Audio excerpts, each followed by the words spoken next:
Valamogolis, everybody. This is the Hype Swatch, and we are back doing another epic reread, and this one is for the first book in the Knight of the Seven Kingdoms series, known as the Hedge Knight, also known as Tales of Duncan Egg. And today with me I have my esteemed colleagues, and also known as Sweet YFT, Jerry the Targaryen Steamboat, and James Michelle. So, ladies first, go ahead and introduce yourselves. Hello, everyone. I'm really glad to be here. Nothing new to say about myself that you don't know already. Jerry? Yeah, Jerry the Targaryen Steamboat here today, and we're talking Hedge Knight, and I love this series. I got my comics ready, I got my book ready. I'm just ready to talk about this because I love this almost as much as maybe I think I do love it as much as the main series. So I'm ready to talk about it. Let's get it on. James. Yeah, James Michelle. I love the series as well. It's short, concise, full of emotional depth. I like it, so I'm ready to talk about it. All right, so, we start off here with Sir Arland of Pennytree. He's just died, and Dunk is actually burying him and reminiscing on some of the things that he was taught by Sir Arland. And actually, we're going to bring up some pictures that Jerry has from the actual digital comic book, so everyone in here can see. Yeah, I have the comic digitally as well as what you saw. Right. So, yeah, we open up with this whole thing of him reminiscing on what he's been taught by Sir Arlen, and also thinking to himself, like, well, how is he going to kind of move on to go to the tourney now?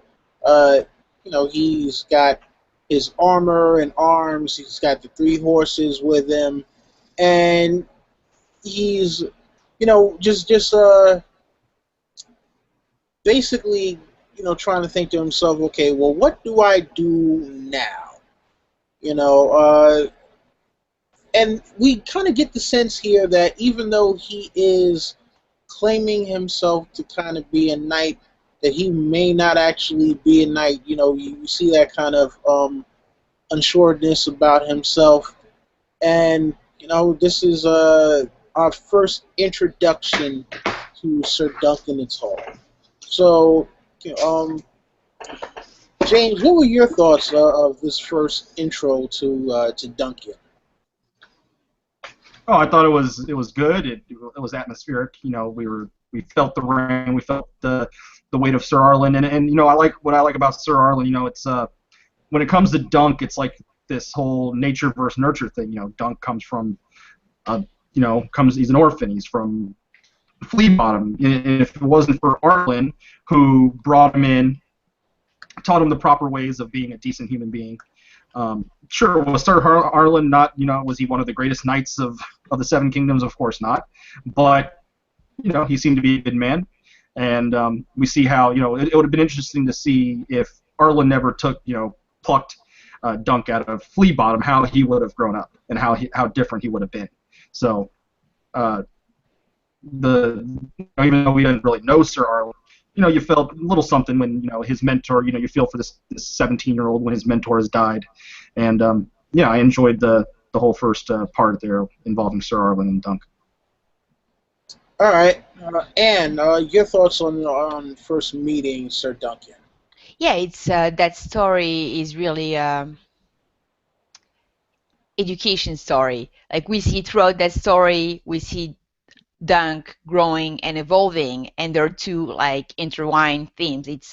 It's Dunk becoming a knight, and also the old notion of knighthood that really evolves throughout the story from like the first mentions in those paragraphs to what it means for Dunk and for us, the reader, at the end. I mean, I had read it a while ago, and I pretty much rediscovered the story when A Knight of the Seven Kingdoms came out, and the audiobook came out, and the new version of the audiobook is really amazing. If you haven't listened to it, I really strongly recommend doing that. So yeah, I mean it's very emotional, and I think like James said, uh, the very sad opening with Dunk digging a grave. It's also really like it's a really powerful symbol of he's transitioning into a new man. Like it's like because he's burying Sir Arland, he is being rebirthed to become the man that he's going to be. And we know, like, that's the thing from the main series. We know that his life is going to be amazing. That he's going to become something so huge and so great and so powerful. And like here, like it's really a very powerful symbol, I thought. Very true indeed. One thing that was kind of interesting is that we actually don't even get introduced to him by name at first. It's all about kind of setting up uh, who he is on the inside and just kind of being unsure of himself. He talks about how Arlen Pennytree didn't uh, beat him, unless he deserved it, except for the one time that he thought he stole some meat and ate it.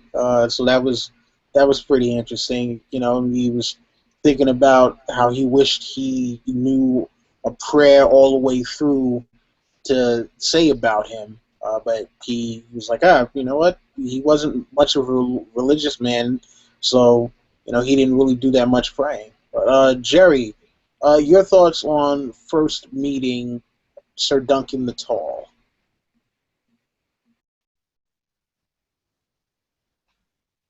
And I think you have to, take yourself off of screen share and off of mute right now. Taking it off my mute. Okay. I just keep it on the screen share. So yeah, it really, I really like how it introduced who Arlen Pennytree was and what he stood for. Because I mean, if you look at the George R. R. Martin series, or the series, George R. R. Martin has been very like kind of showing you how gritty, like how kind of realistic things are. I think, and you get much more of the Sandor to Clegane view of the world, where you see all these knights that in stories you hear that how great they are, but deep down they're really not that great of people. But then you have this kind of foil coming from a guy who's got all the right ideologies of how to help people, how to pay it forward, how to do things right in Arlen the Pennytree. And the ironic thing is, he's a hedge knight, and hedge knights. If anyone's ever played D&D or studied history, hedge knights are looked down upon pretty much as what they are described in here as basically robbers. No one really has too much respect to the hedge knight, but here we have a point of view where a guy's like, that's the only way to be a true knight, is to be a hedge knight and go around giving your sword to those who need it.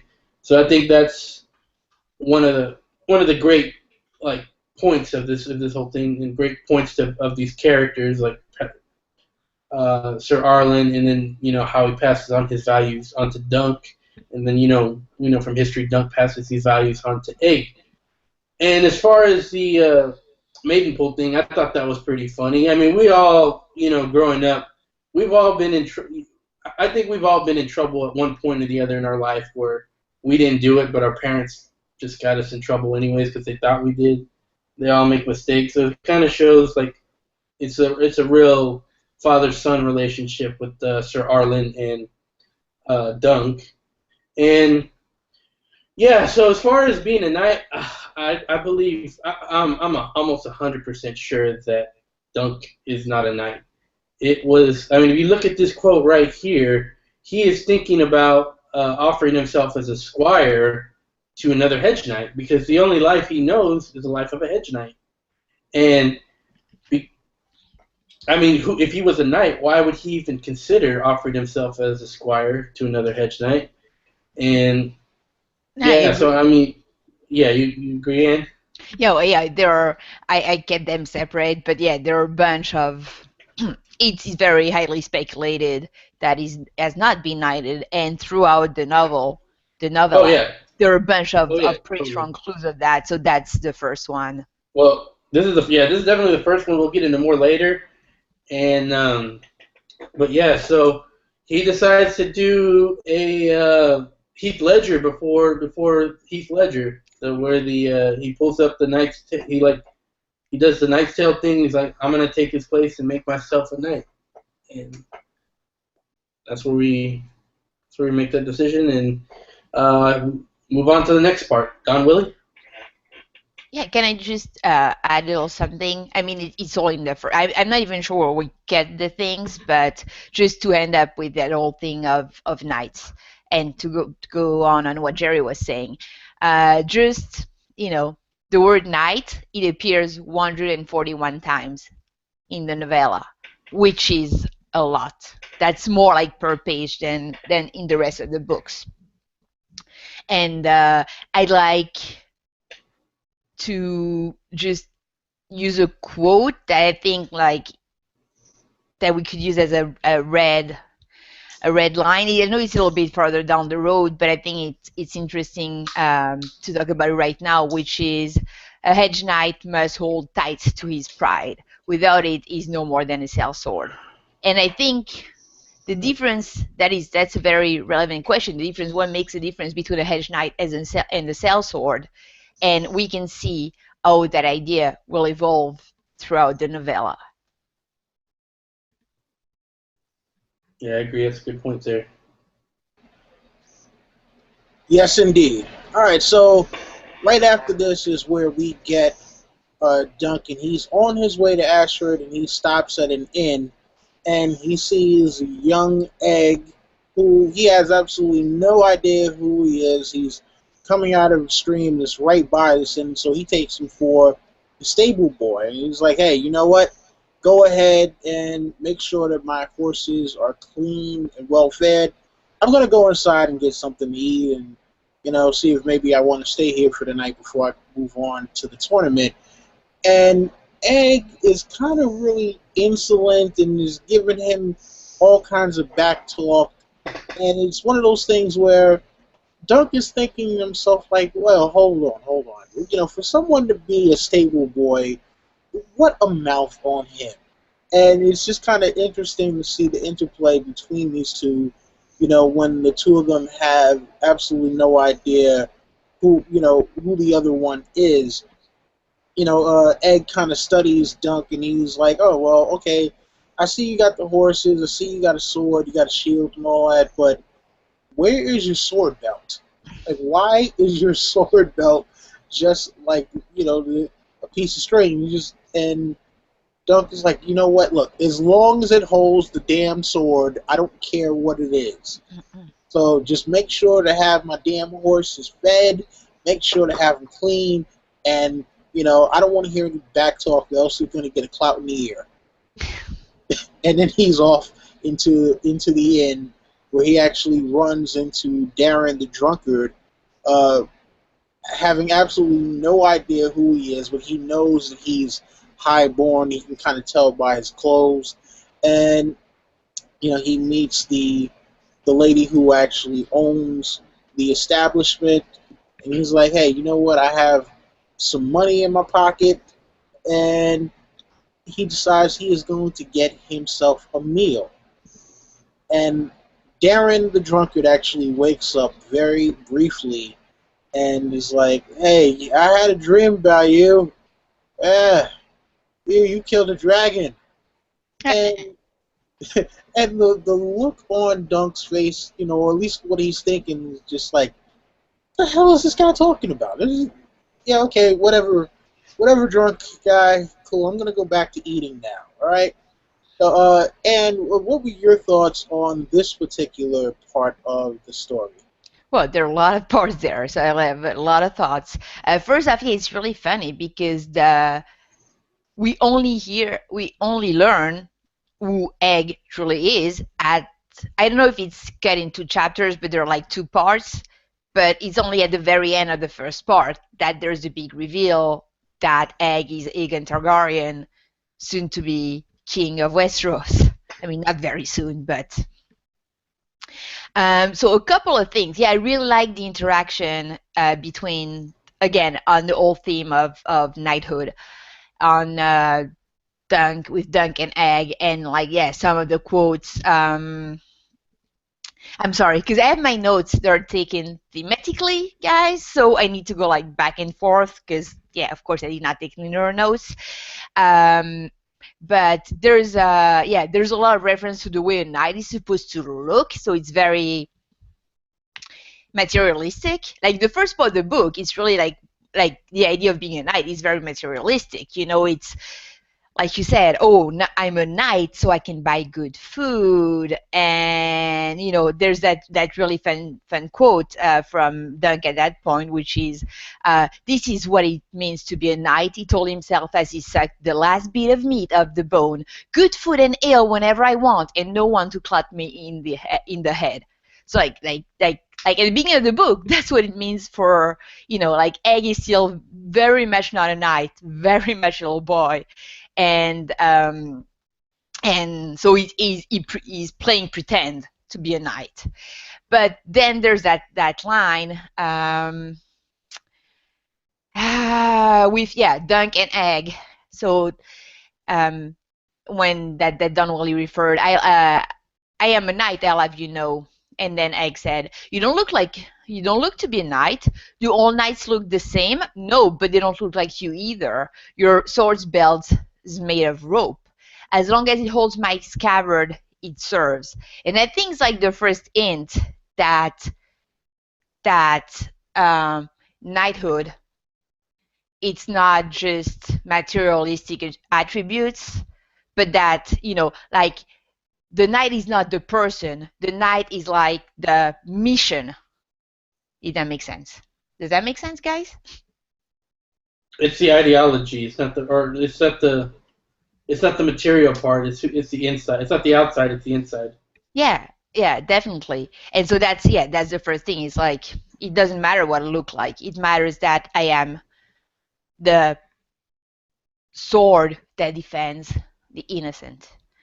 Can I just? I wanted at some point to read a little bit about chivalry from Wikipedia. I don't know if you want to talk about that later or if I can throw that in now. Okay, so just again, because I think it's so central in the book, if there's just one central theme, I mean, there are a couple, but one central theme, that boogie would be chivalry. And we know that it's very prevalent in all of the novels, and you mentioned Sandor Clegane before, which was like also a great take on knighthood.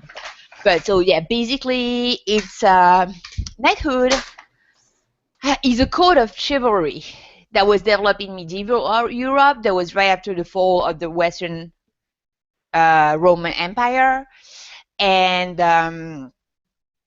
yeah, it's pretty much a set of rules, and it's a set of rules. So think about, it's right after the fall of the Roman Empire. So like places like France, they've lost all of their reference. Like they're in disarray, complete disarray. There are all those like sort of tribes fighting to get power, and what was once unified is now getting into chaos.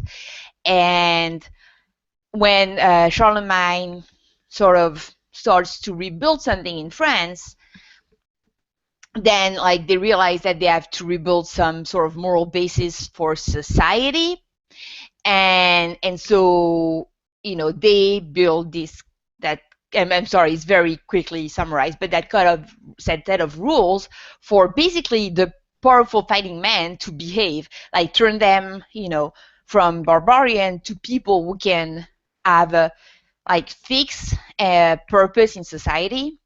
And so yeah, the 10 commandments of chivalry are thou shalt believe all that the church teaches, thou shalt defend the church, thou shalt respect all weaknesses, and shalt constitute thyself to defend them, the defender of them, sorry.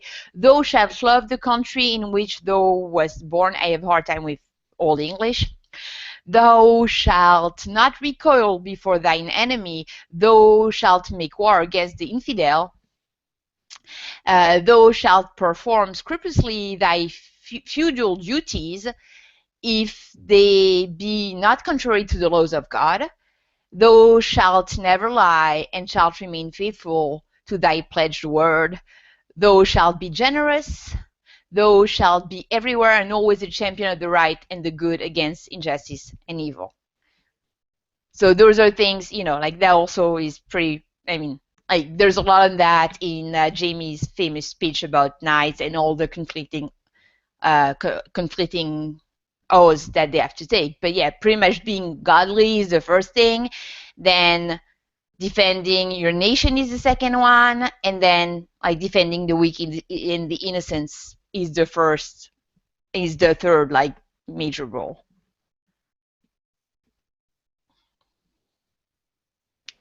I'm done. Sorry. All right.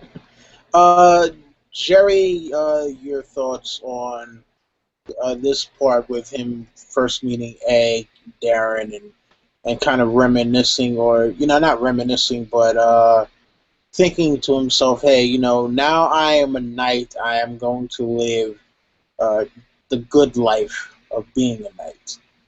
Mm-mm. Yeah, right now it's all about that good life. You have to unmute yourself, Jerry. Thought I left myself unmuted. All right.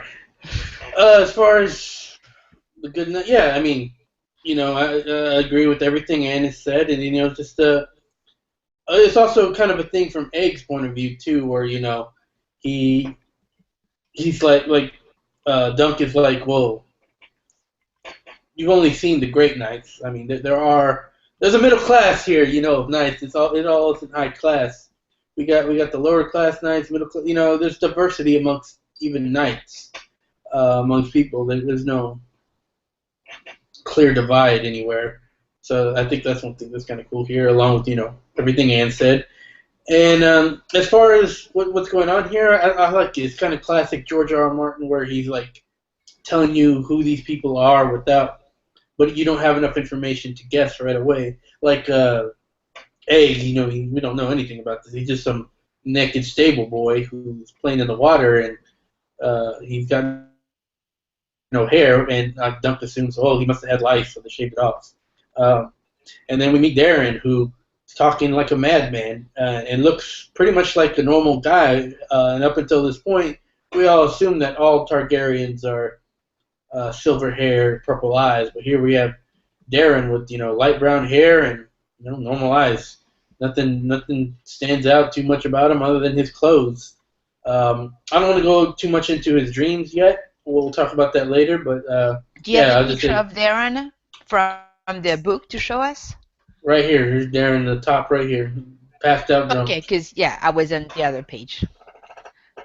Yeah, there's a whole thing with that generation of Targaryens. Like you have to really because of God, I forgot those guys' father's name. All of a sudden, that's horrible. Sorry, guys. Maekar is their no, not father, Maekar. Daeron the second. That's because of his marriage to Mariah Martell. Exactly. Yeah. So half of them, they don't really look Dornish, but yeah, I mean, like don't look like Targaryen, and we know that. Of course, dragon was the reason why Targaryens were so highly regarded, but their look also contribute to them being seen as like semi-gods. And the fact that then they don't look like they look like regular dudes, right? Like some of those Targaryen, it's part of a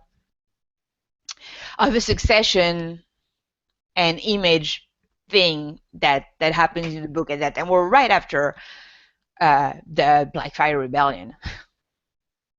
Yeah, and I mean, for Daeron, it's obviously he's taking the role of his mother, who is a Dane. So obviously this Dane must have had light brown hair and normal eyes. So.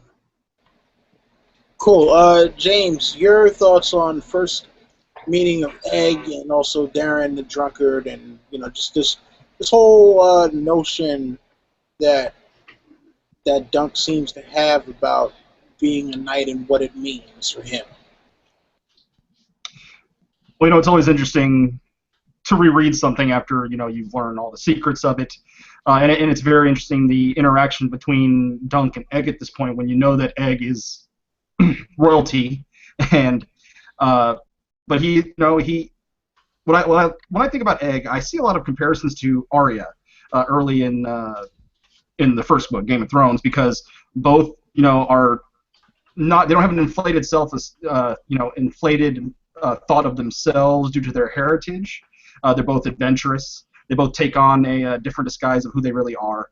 And like, just imagine, okay, like here's a quote, like Dunk tells Egg when he comes into the back into the room and he sees Egg wearing his Hauerbuck and his helmet and on his horse. He says, "Close your mouth! I want none of your insolence. The Hauerbuck too. Take it off. What did you think you were doing?"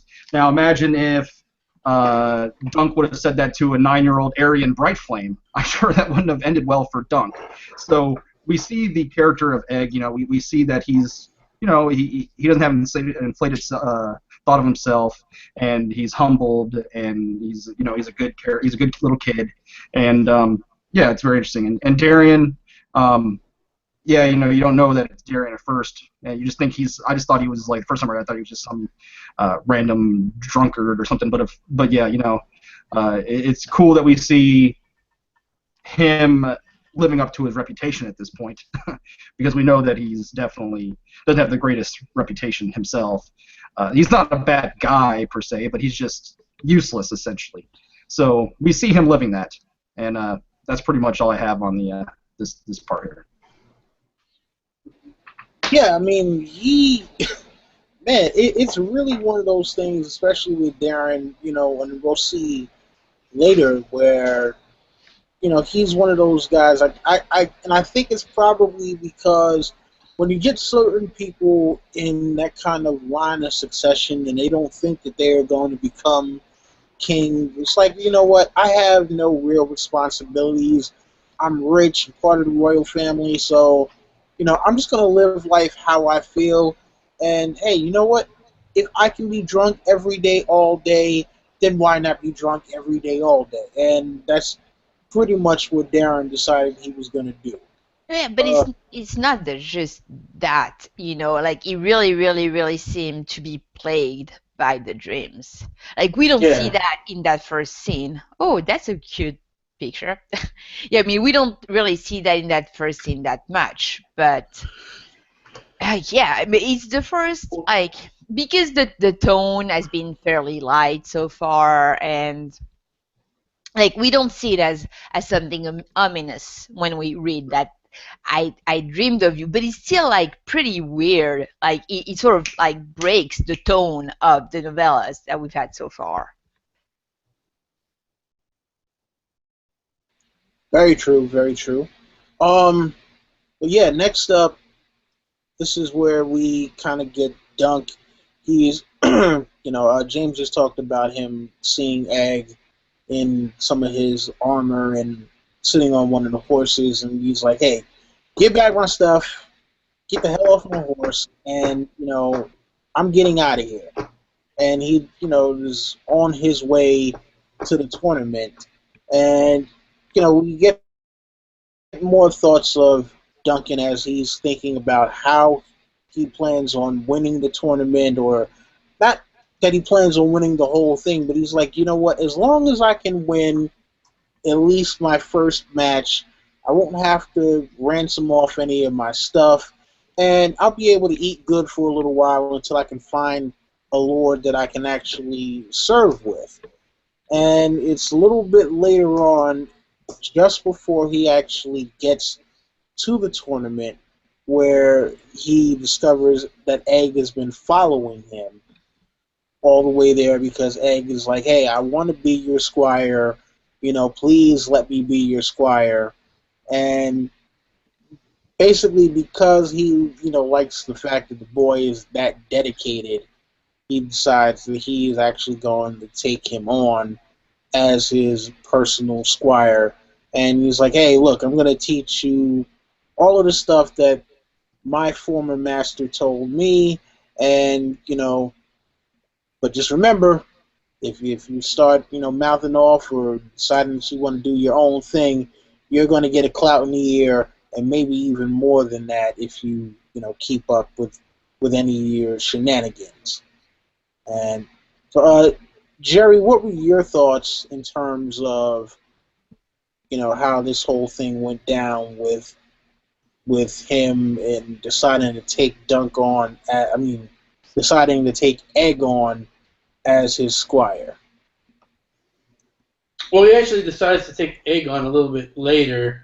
First, right, he turns him down because he thinks that better to him to live the nice life as a stable, because he's still thinking he's a stable boy there, and he's like, well, better for him to live that life than live the road of a hedge knight, as my squire.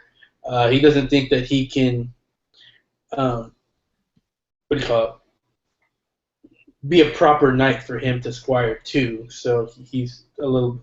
So that's why he passes up on having Egg try and follow him at first, and then why he takes off to the Ashford tournament and just lets Egg off with the warning. Raunchy pictures you're showing us there, Jerry. Yeah, that's where Dunk is having a little bath at the Ashford tournament. Yeah, there's that. I mean, I know stream. it's further, but there's. Let's go back to the Ashford tournament. Yeah.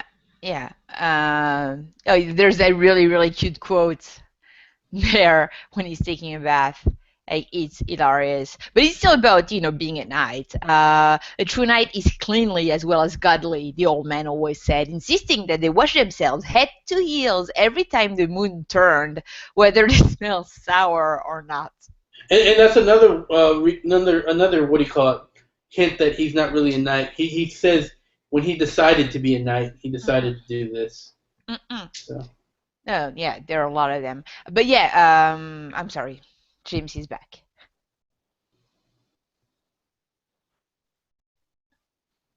So yeah, I think you can let James take it away from here.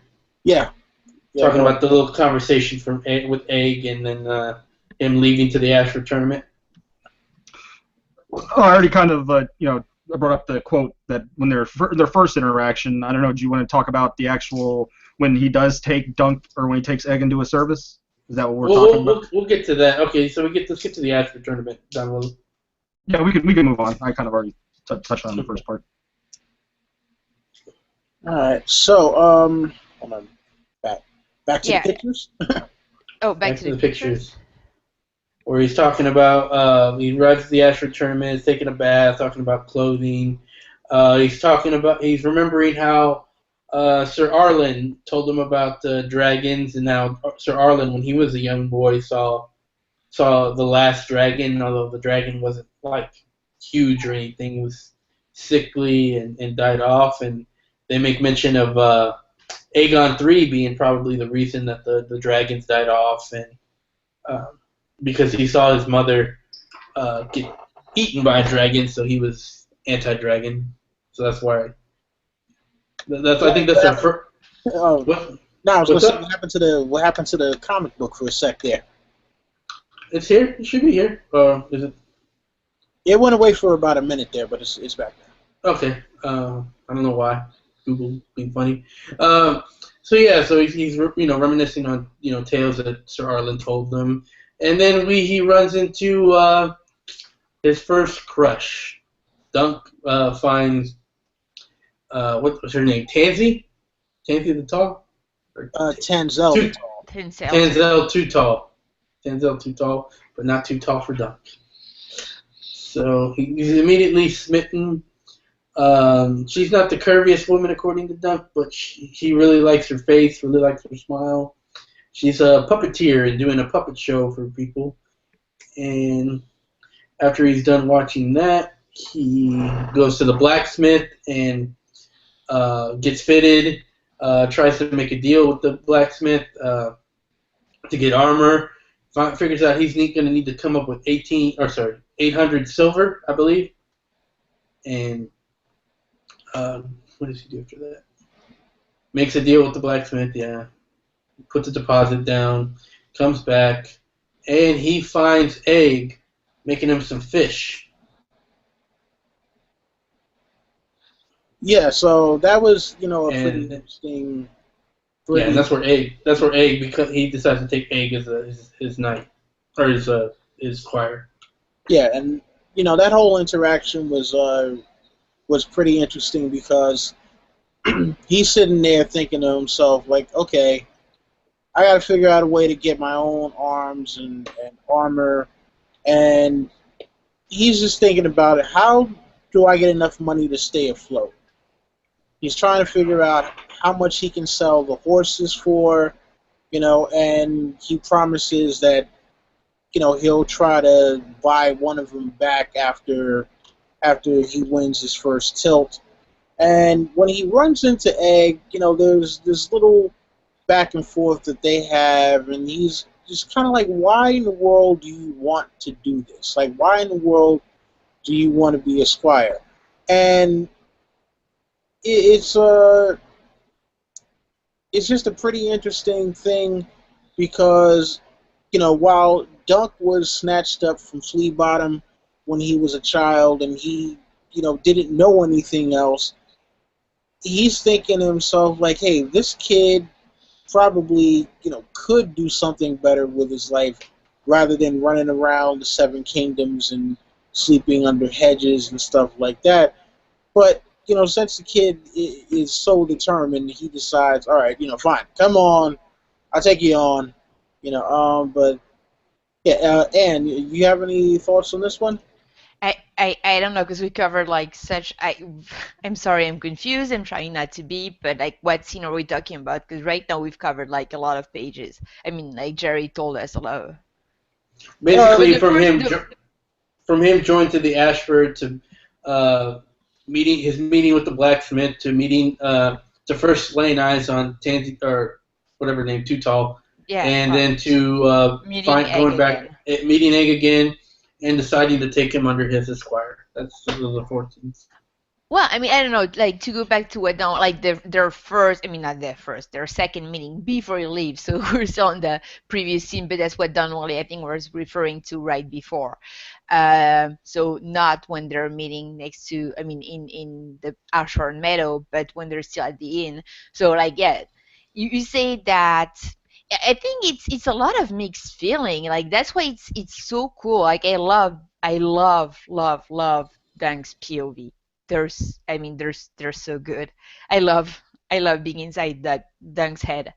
But he comes out of the inn. He's like really drunk because he doesn't drink, and then he sees that like brazen little kid who's like sort of causing mischief, and like he's amused by it. He's kind of impressed because he thinks, oh my god, I wish I could like just be a little bit more brave than what I am. Is also angry, but like in a way where it's like, oh my god, like is disrespecting me because I'm not really a knight. Like it's a lot of like we in just that one paragraph we go through a lot of mixed feelings in Dunk's head. Like that's very interesting. But to me, ultimately, I think the reason why he doesn't take him on the first time, it's because and it's just my personal feeling, but it's mostly because he doesn't see himself like he says I'm a knight, but he doesn't see himself like sort of once you have a squire, you really have to stick to I'm a knight. You can't like right now you can just revert back to like I've never really told anyone except the lady at the inn that I was a knight. I could just squire for someone. Like he's still making up his mind on what he wants to do. And then the next scene that you were talking about, like when he's at Ashford and trying to like like how do I handle my money? Like he's really like a betting man there. He's like he keeps on repeating to himself like he's making all those calculations, but like he's betting on what to do to if I do that, then maybe I can have that. And oh, I just need that. I just need that. There's a lot of that. I just need that. Like he's gambling his future right now. So I mean, that's why at that point, I think he's really not sure. It's like, okay, like poker, I'm gonna try to fake it to make it, and if I can just like win one little thing, then I'm good to go. Then I'm really a knight. Then I can be a hedge knight and have the good life. That's still, that's still his line of thinking. I 100% agree. I really have nothing to add about as far as Egg or sorry, as far as Dunk in his train of thoughts. I mean, that's exactly what he's going to. I really, like I said, don't have anything else to say. James. I mean, I got too much here, but like one thing that's interesting to me is when you go look at how like Steely Pate acts towards Dunk in their first interaction, and he looks at him essentially as just not a real knight, a little surly with him, not exactly enamored with him or anything. Into the interaction, what happens later, we see that maybe kind of a moral is regardless of your standing, if you take good actions, make good decisions, do heroic actions, that people will change their view of you. So I do like seeing Steely Pate here and then Steely Pate towards the end. And yeah, when he takes in Egg, I mean we all know it's coming, and we all enjoy that it happened because we like Egg and we like Dunk and we like them together. So yeah, it's a good scene, and it's interesting when you look at it. What I like is the dynamic between three generations. You have the old, the present, and the new, and you have this train of morals that are passing through the generations. So, like I said, I think it's a lot of it is a whole. I mean, aside from Targaryens, when half of them are crazy, but a lot of it is nature versus nurture, and we see how nurture really plays the biggest role in terms of how a person truly is. Mm-hmm. And it's really Sir Arland's legacy, just right here, his whole ideology being passed on. Yeah, like I said, I don't have much to say other than, Dunk, he goes from not so confident to he's finally built up his confidence, saying he's like, I'm going to go ahead and make a run at this, and then he decides he's going to play it forward. He's going to do for Egg what Sir Arland did for him. Yeah, that's really all I have to say there. Yeah. Then, I mean, just also in that, like, when he first gets to... I don't know if people can see me, because I can see, well, which is okay, but I can see, when I talk, I can just see the pages from the books. But that's okay.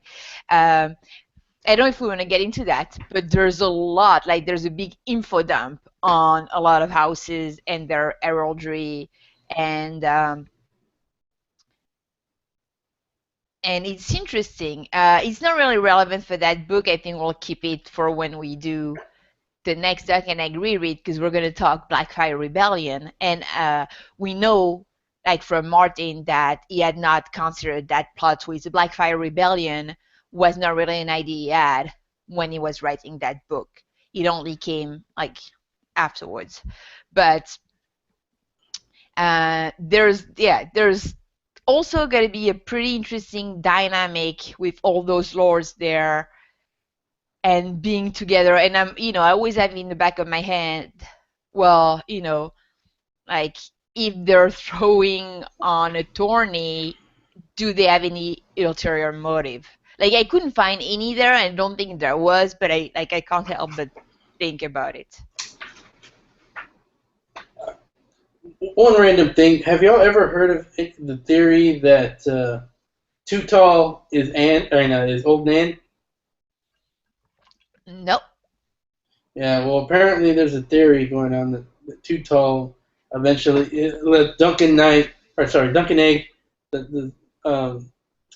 their whole journey has been following her, and that's how they eventually end up at Winterfell. She eventually ends up at Winterfell, and eventually she got so old she shrank to Old Nan's size. So I don't know what anyone thinks about that theory. Yeah, I mean, I like the way you're summing it up. Drew, like you're not giving me a lot of meat to. There's not too much to it other than that. But. Well, no, I mean, I think like Dunk is gonna have a long, happy life. So I think he's gonna meet and fall in love with a lot of women. So I think Tencel is one of them. He's the first one. In the next book, spoiler, there's another one. And I think, I do believe very strongly in the Dunk/Old Nan thing, but we know he's going to Winterfell afterwards. Maybe not the next book, maybe the one after that, because Martin might have decided to not go for the Sheer Wolves of Winterfell right afterwards. But, he can love many women. It doesn't have to be always Tencel. But I mean, the theory is just that it comes full circle. So. Well, maybe yeah, maybe it comes full circle. Yeah, sorry, maybe it comes full circle, but Tencel, I mean, like when he meets Olnan, I don't think it's the end of his adventure. Far from it. Like there was that little in the in the post face of the Knight of the Seven Kingdom. There's that little line that says something like beyond the narrow sea. So there were all those speculations that there might be like an egg one day, one day. We're not hoping on any book, but that there could be like an egg episode taking place like in Essos. And to answer Angelina Ahai, yeah, it is set about 100 years before, well, roughly. But there are some characters that make appearances in these so far trilogy of books. We've seen Bloodraven, Aemon. We've seen Aemon mentioned. Aegg is his younger brother. Maester Aemon, this little boy. In case anyone doesn't know, this bald-headed boy that we're talking about, Aegg, is Maester Aemon's younger brother. And also Walder Frey makes a short appearance in the third book.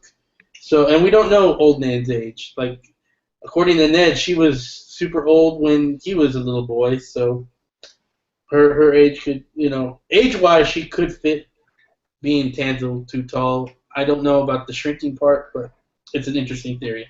Oh, yeah. I mean, nothing to disprove it, except there's nothing to prove it. Yeah. Other than the age fits. That's the only thing. Yeah. But any woman is gonna hook up with will fit age-wise. Anyway, sorry. So yeah, I don't know if I don't know if we have anything we want to talk about regarding all of the lords being there for the tourney. Did any of you have anything to say about that? Like that big info dump? Yeah.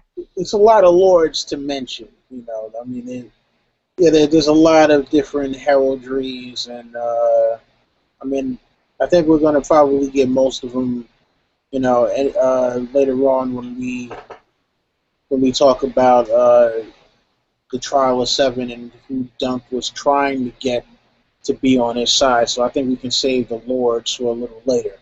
Not to mention, he goes back out later and he sees a lot of banners and stuff and talks with Raymond Fossaway about different lords. So we'll get to that in a little bit.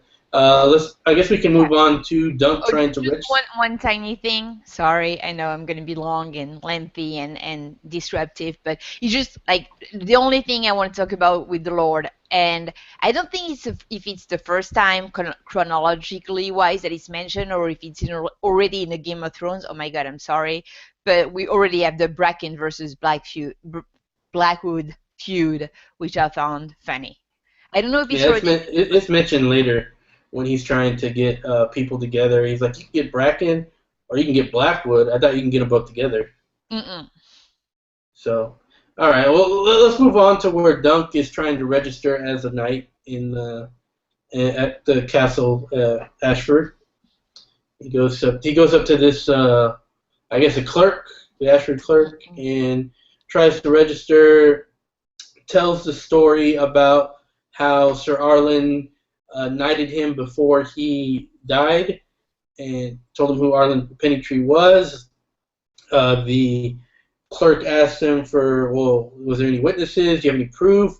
Generally, it's done with the septon, like to have make sure the knight takes also the vow, I guess the religion of the seven, and asked him to go see if he can vouch, because the clerk has never heard of a Sir Arland. Sees if he can go find a knight to vouch for him. He mentioned some banners. He's like, well, I saw Dondarrion, and Dunk remembers that they went to Dondarrion before. And yeah, so he goes off to find Dondarrion. I guess before we get to that, I want to talk about this whole clerk scene, which I think is another clue to where Dunk is not a knight. He's always talking about how his ear is turning red, which in my opinion means that he's lying. So he's lying basically this whole point, and he's afraid his ears will turn red and it'll be a tale tell to the clerk, and then clerk will know he's lying. What do you guys think about this whole scene in that that hint? I have nothing to add to what you just said. Like, yeah, that's like easier turning red. Yeah. That okay? No, yeah, I have a little bit something to add. I'm sorry. But yeah, so we had the transition first. I mean, first part of the story, being a knight meant living the good life, and eating well, and here we start to see that being a knight in that part is also like peer reconnaissance. Like you're not a knight unless other people recognize you as so, and that's a very telling scene for that. Like you have to need other knights to vouch for you. Yeah, because a knight can make a knight. So, James, Don, Willie, you guys have anything to say?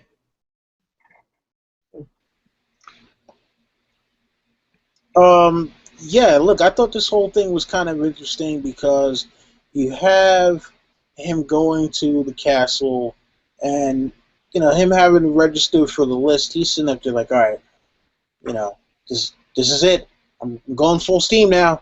Either they're going to accept me or not, but I really can't, kind of go back from this point on. Like, he's got Squire, and he's just like, all right, well, how difficult could it be to sign up to get into the list? And he finds out. And it's just one of those things where, now he's kind of seeing like it's not all sunshine and rainbows. This isn't the whole thing of, I get to eat in any inn that I want and people are going to, love and respect me because I put a sir before my name. And, now he's finding out that even though he thinks that his the person he was a squire for was a really great guy. People are kind of like, yeah, who is he? Who is that guy? What? So Arland, what? Oh, yeah. I don't know who he is. So yeah, I mean, especially when he went to Lord Daeron, and dude was like, look, do you know how many people, how many knights my dad had in his service? Like, come on, man. Really? There were like 8,000 guys. You really expect me to remember one dude named Arland Pennytree? Yeah, nah. I don't know him, and I don't know you. Kick rocks. So, yeah, that was really interesting. James? I mean, I don't have too much to say on this just particular scene with Plumber, the steward. It's just essentially, it's a roadblock. It's a roadblock for Dunk to overcome, and which he does. But yeah, there's not really too much to say other than it is, it's just a roadblock. Yeah. Okay, so I guess I could move on to Dunk going to see Manfred. That's kind of weird. His name's Manfred. Okay. Manfred Dondarrion.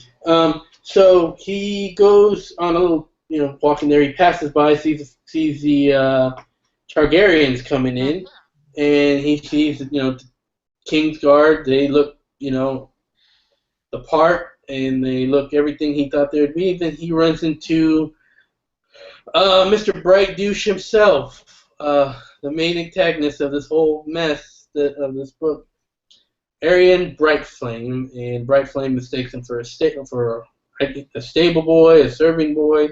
Basically, tries to get him to do all kinds of non-knightly tasks, and acts like a complete douche about it.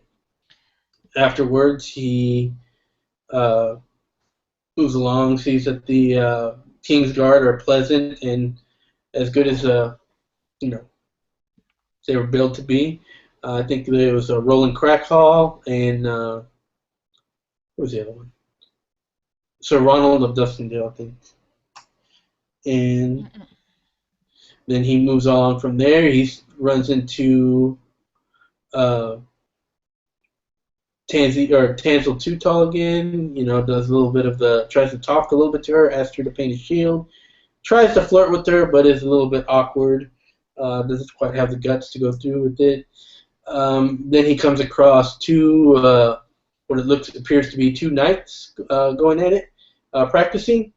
We and then he goes and introduces himself. We find that it's a knight and a squire. The knight being Sir Stephen Fossaway, and the squire being Sir Raymond Fossaway.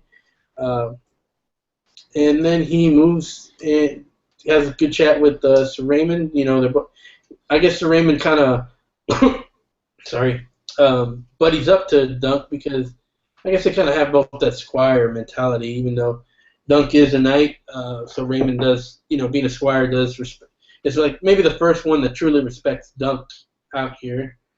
And you know they have a nice little conversation, and then he goes back to Egg, stops in for a second, and then goes to Lord Dondarrion and tries to get Lord Dondarrion to vouch for him. And as Don Willie mentioned earlier, Dondarrion's like, "Who are you?" I had many people there. Dunk is a little bit flabbergasted, and he's like, "Well, you know, he bled for you.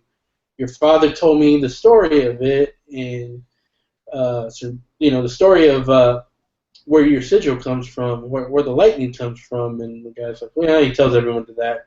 "I don't know you. Go away, sir. Piss off." And Dunk is left walking away, despondent. And that's the end of that scene. What do y'all guys take from Dunk's little walk to meet Dondarrion and then finally meeting Dondarrion and people he meets along the way? Well, that was a very, very that was a lot of things, Jerry, that you went through. Well, we got to get through this. I mean, we're only a third of the way. So. Okay. First scene. Then I'll let the guy talk. I have just two things to say really about the whole thing you showed. First thing, it's funny because yeah, Bright Flame really right off the bat comes out as Douche Flame. It's crazy, like right away. What he says is, "Where's my quote?" I lost my quote, but something like that's not. Oh yeah, that's in the night. So.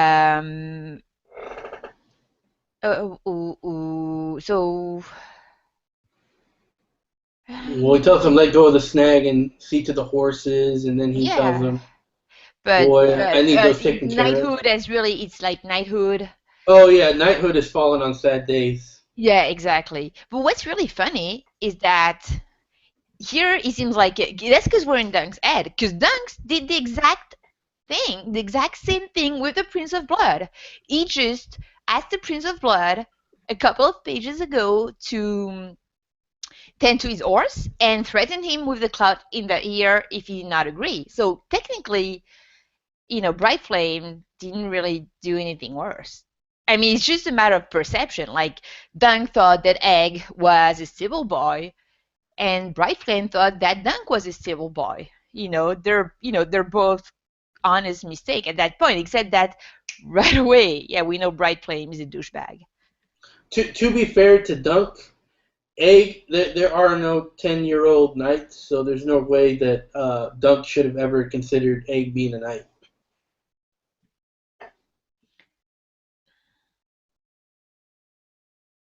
But let's go on.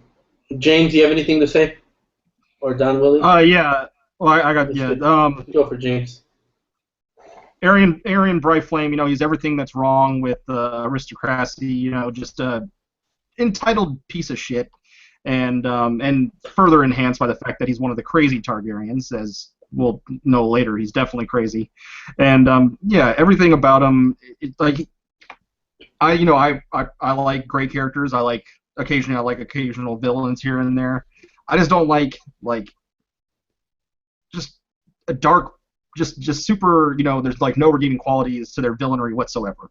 Like, there's just nothing redeeming about Aerion Brightflame. I just don't see anyone liking Aerion Brightflame. Like, you know, Tywin is cool. There's other villains that are cool, but there's just like nothing redeeming about Aerion Brightflame.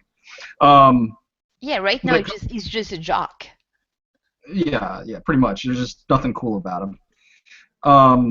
The Kingsguard. It's really nice to see, especially after reading, you know, however many pages of A Song of Ice and Fire, actually seeing some noble Kingsguard that you know, doesn't beat little girls or just lackeys, essentially, for their lack of the word. It's good to see noble, honorable Kingsguard. So yeah, that's always a good thing to see. The conversation wasn't long, it wasn't deep, but you could tell that they were honorable men, and yeah, so it's good to see from the Kingsguard. And when it comes to Manfred the Daeron, the thing that interested me most from reading these tales from the past is looking into these houses. We see all these different houses, and you realize not everyone is the same. We all, a lot of people, we all like Beric Dondarrion. He's an honorable man. He's a good guy for the most part. But then we see his ancestor, Manfred Dondarrion here. I mean, he's not evil or anything, but he's a little bit of an entitled douchebag in this part, and just like essentially, get away from me, you're nothing to me. So it's interesting to see sort of the dynamic between the past and what we know from A Song of Ice and Fire, how different characters can be, from their own house. Yeah, that's very true. Yeah, this whole thing was kind of interesting because, again, he's like Ann said, just a few pages ago, which would have been about a day or two for him, he kind of treated Egg the same way the Aerion Brightflame is treating him now. But it is different because, for one, he shows up at this inn. He's right outside the stable, and he's not going to be expecting for any dragon princes to be there, especially, not anyone with shaved heads and a rough spun tunic. So, for him, he's just thinking about, oh, okay, well, this is, a kid at an inn. Whereas it seems like Aerion Targaryen is going to treat anyone that he feels is beneath him like that. So it's like, all right, you're not dressed in any kind of fine garb. You don't have any gilded armor. So, oh, okay, you must be a peasant and you're standing by some horses. So here, go hand him my horse for me, kid.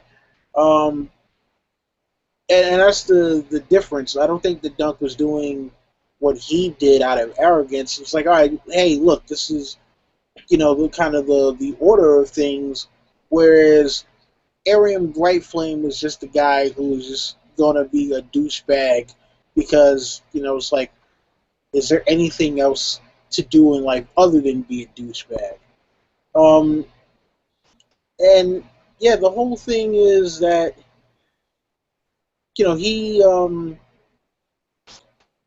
he really is trying to find someone who will vouch for him as being a knight, and he's also trying to figure out, well, how do I, get these people to really believe me? Because that, he's seeing that even though he's telling these stories about Sir Arland and Pennytree and, all the stuff that he was taught, they don't care. They're just like, okay, whatever, this is what you're saying, but yeah, okay, we don't care. You're too beneath us to even truly be noticed. So hey, look, if you can get somebody to vouch for you, fine, but it's not going to be.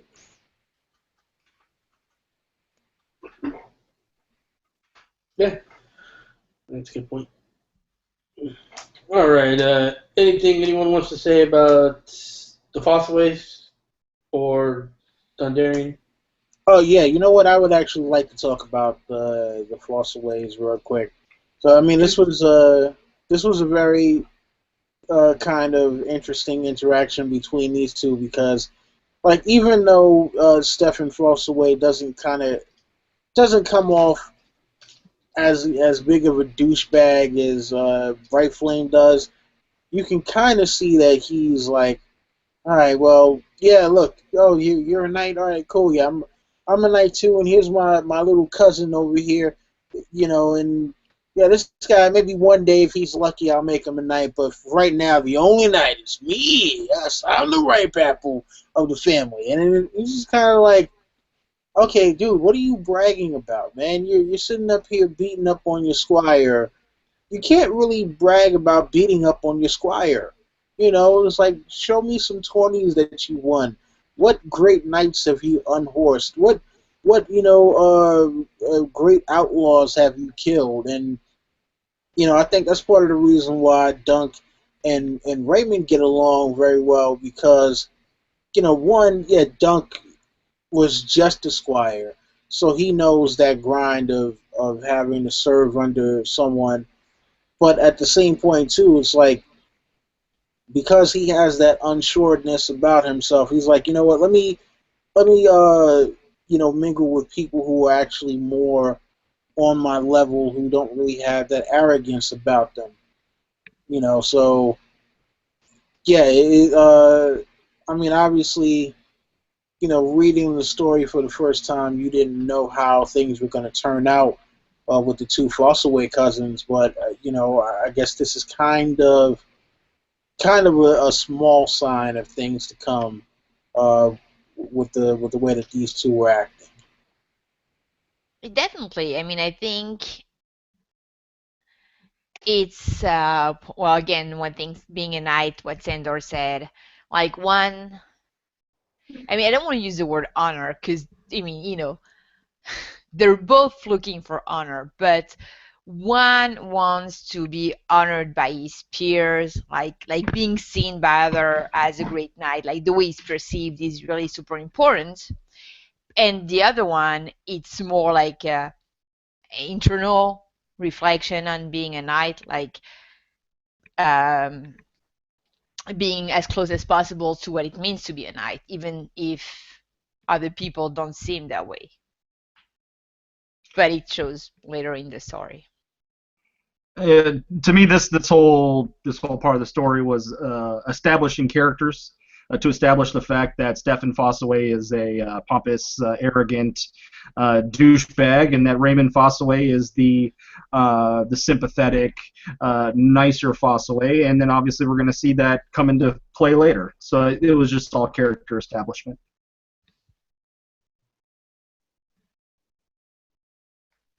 I think we can move on. Yeah. So let's move on to. I just wanted to talk about the shield, so I don't know if that's now or later. Yes, yeah, that's now because he asked. Oh, wait, is it now? Hold on. Well, I mean, we have a little bit now, then we have a little bit later.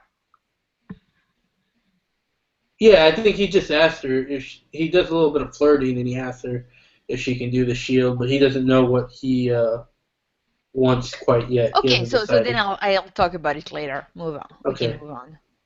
So we move on, and we are introduced to my favorite character of the entire series, and that is the most honorable, badass guy of this entire series, Baelor Breakspear. But let's introduce.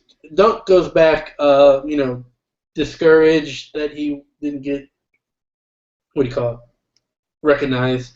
So he goes back to the clerk, and he has to wait while two men are having a discussion, which it turns out to be Baelor Breakspear, who at this time is the first in line to the Iron Throne. He is the heir to the King Daeron II, Daeron the Good, and he's having a discussion with his brother Maekar about his missing boys. We find out that his boys are missing, Daeron and Aegon, and they give Dunk a little bit the business, like, what are you doing here? And then, Baelor, being the amazing, logical, and good guy that he is like, well, he had business here. We're kind of interrupting his business. Come here, and he tells them that, Dondarrion refused. And then we find out that freaking Baelor Breakspear he's got like almost an eidetic memory where he's able to recall. He is the only one who's able to recall Sir Arland of Penningtree, and he recalls so many details from all of these adventures, and Dunk is able to, corroborate with it, and he asks him a name of one of the Lannisters, and it takes Dunk a little while, but he's able to remember that the name of that Lannister, and eventually Baelor vouches for him and allows him to register, and then he goes back to find Egg, and finds Egg watching the puppet show that Tanzil is doing, and here he's asked what he decides the sigil he wants for his shield. And I think we can stop there because we got two pretty good scenes. I know you wanted to talk about the sigil, and so we'll let you go first. But first, tell me what you think about the his discussion with Baelor and Baelor. Just the whole scene before him walking in, seeing the I think she Baelor went mimicker discussion. Oh, she went AFK. Well, then James, you take it away. Yeah. Look, obviously, look at my tagline. Of course, I like Baelor Breakspear. I think he is a great character. I think he would have been a great king.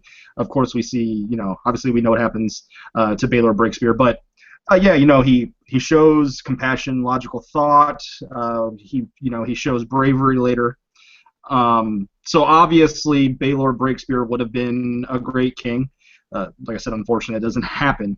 And yeah, it's always good to see someone, unlike what I despise, and I'm sure George does too, is people in authority that, because he writes them very douchebaggery, like people in aristocratic positions that just completely dismiss the lower class or even the middle class, just completely, think that their shit smells better than theirs. We saw that with Aerion Brightflame. We do not see that with Baelor Breakspear, and I think that's a sign of a great leader. So yeah, I mean, I love the scene with Baelor Breakspear, and when it comes to picking up the sigil, yeah, I don't want to take anything. And Head wanted to talk about that, so I'll leave it. We can go to Don Willie. I just want to say another badass thing about Breakspear is that he is half Dornish. So he's half Martell, half Quentin. So take it away, Don Willie. You with Quentin, and Quentin. But anyway, yeah, you know what? This was a pretty interesting scene because we're getting introduced to different Targaryens, and you see their differing personalities, and you see Baelor, who at first Dunk doesn't really recognize him because, Targaryens are all famed to have purple eyes and silver hair, so it's one of those things where, when he finally figures out who he is, he's like, oh my god, and, he's like, oh, do I call you my lord or your grace, or, he's trying to gather himself to figure out, all right, well, how do I deal in the presence of the royals now? Because these aren't just other knights. They're not, lower lords. This is the royal family. So he's trying to figure out how does he navigate this so that he doesn't embarrass himself.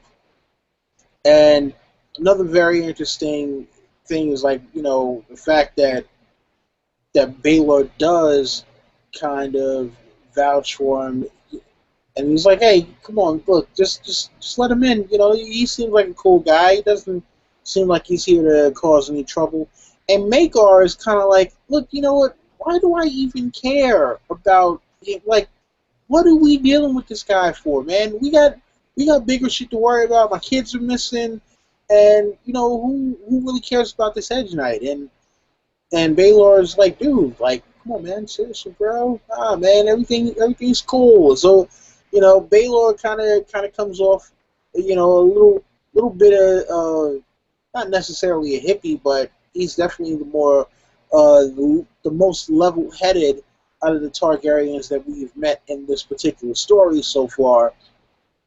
And when he tells him, hey, look, I know Arland was your former mentor or whatever, but you got to come up with your own device for your shield.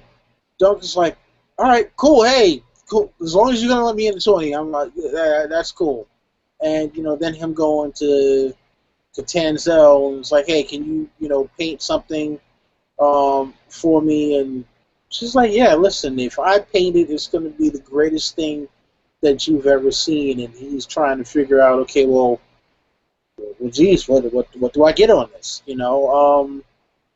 and it was cool that Egg actually helped him to make his shield. So that was pretty cool, and I'm still wondering if we're ever gonna find out how it ended up uh, how it ended up on Tarth. But Anne, I'll let you take this one away. Well, before and I wanted to say that, yeah, he's not like you were saying he could be like hippie the way he always compassionate, but while everyone really didn't give a crap, Baelor was like, no, we got to stick by the rules still.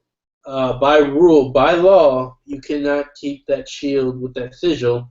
You have to get he's quoting the law to him, and he's being very much lawful. That's a very Stannis like thing to do, but he has like compassion that Stannis lacks, which makes Baelor such a great character in my opinion. But and take it away. We're talking the Baelor break spear scene, where he's talking with Maekar, then he talked with Dunk, and then we're talking about him going to get the shield from Hansel Too Tall. Yes, and just because you mentioned Stannis before, we had the discussion a little bit yesterday uh, about Maekar and Baelor, and I think Maekar is the most Stannis-like of the two. Like I think there are a lot of similarities between Maekar and Stannis that we have not, really seen yet. That will, I just was just mentioning it. It's not the right time in the book, I know, but that's because you just talked about Stannis. So the shield, I wanted to know because I think, there are a lot of little prophetic hints that we get in that book. There's Daeron's dream that we mentioned a little bit earlier that we'll talk more about later. There's a lot of reference. I mean, it's just in the scene. It was earlier, but there's a mention of all of the great heroes of the past. And I think the scene before, like Florian the Fool, and Simeon Star Eye, and Aemon the Dragon Knight, and Serwyn of the Mirror Shield.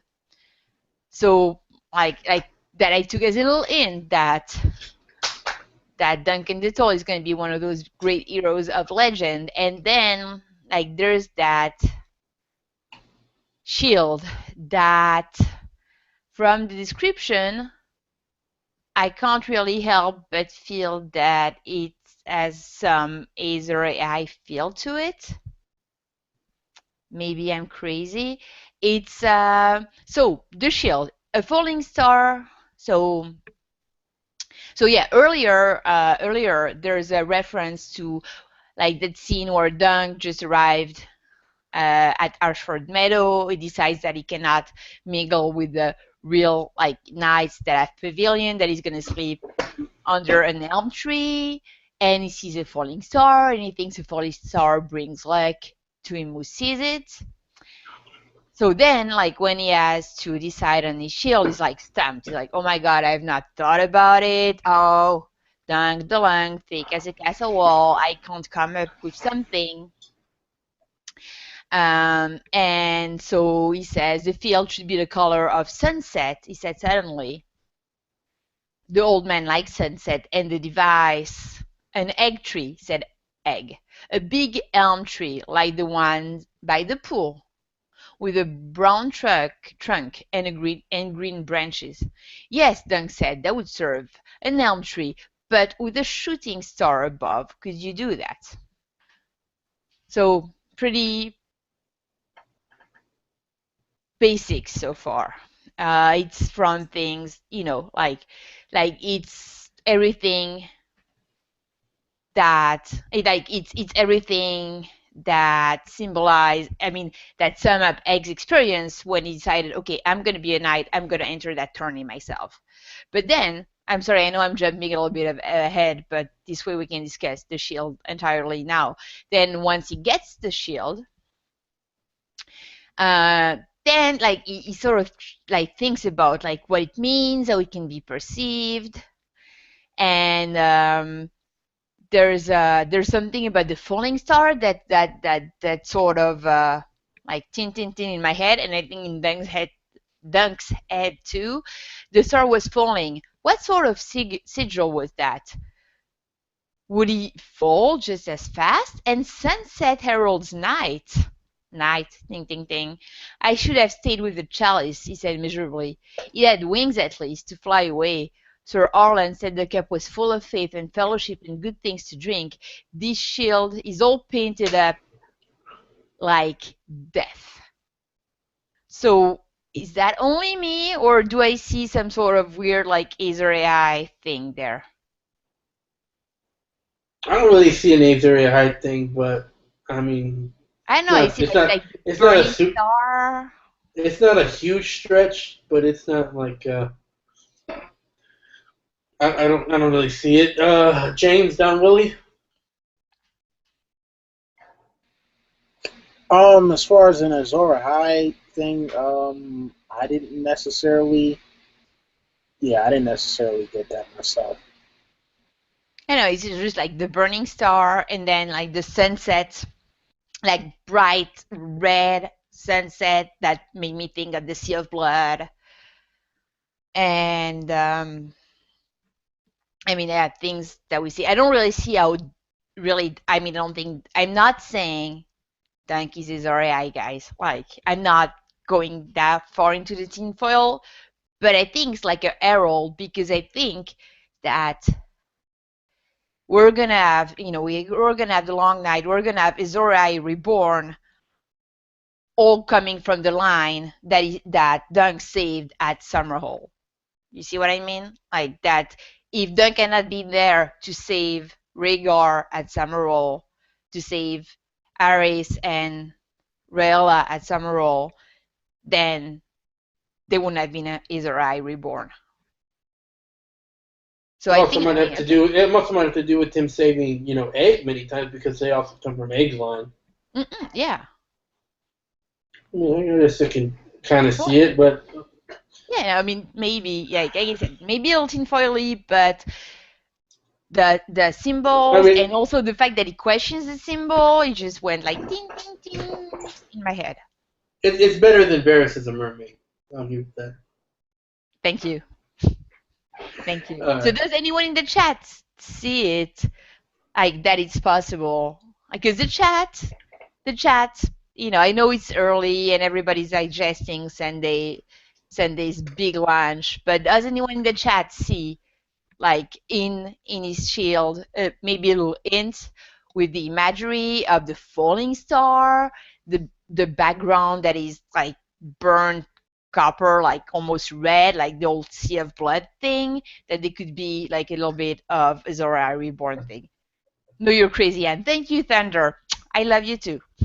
In the meantime, I wanted to add, while the chat decides that, I wanted to ask you guys, what did you think about Dunk dropping the ball when he introduces himself to Tanzil, saying, I'm called Duncan the Tall, and she's like, well, I'm Tanzil too tall.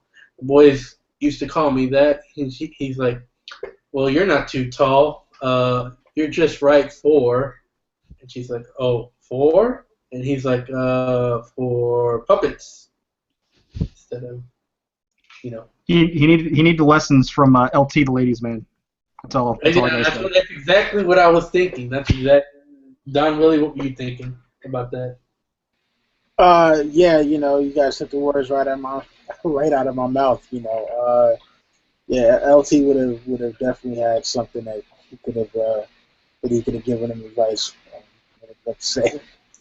And what kind of womanly advice could you have given Duncan with the situation here? I think that's super cute. I mean, like, I think we're getting totally off topic, but I think like a shy guy flirting is super cute and super hot. So he's obviously like not good and shy, and I think that's super hot. And Tanzil is not insensitive to his charm. Is that the word? There's that quote.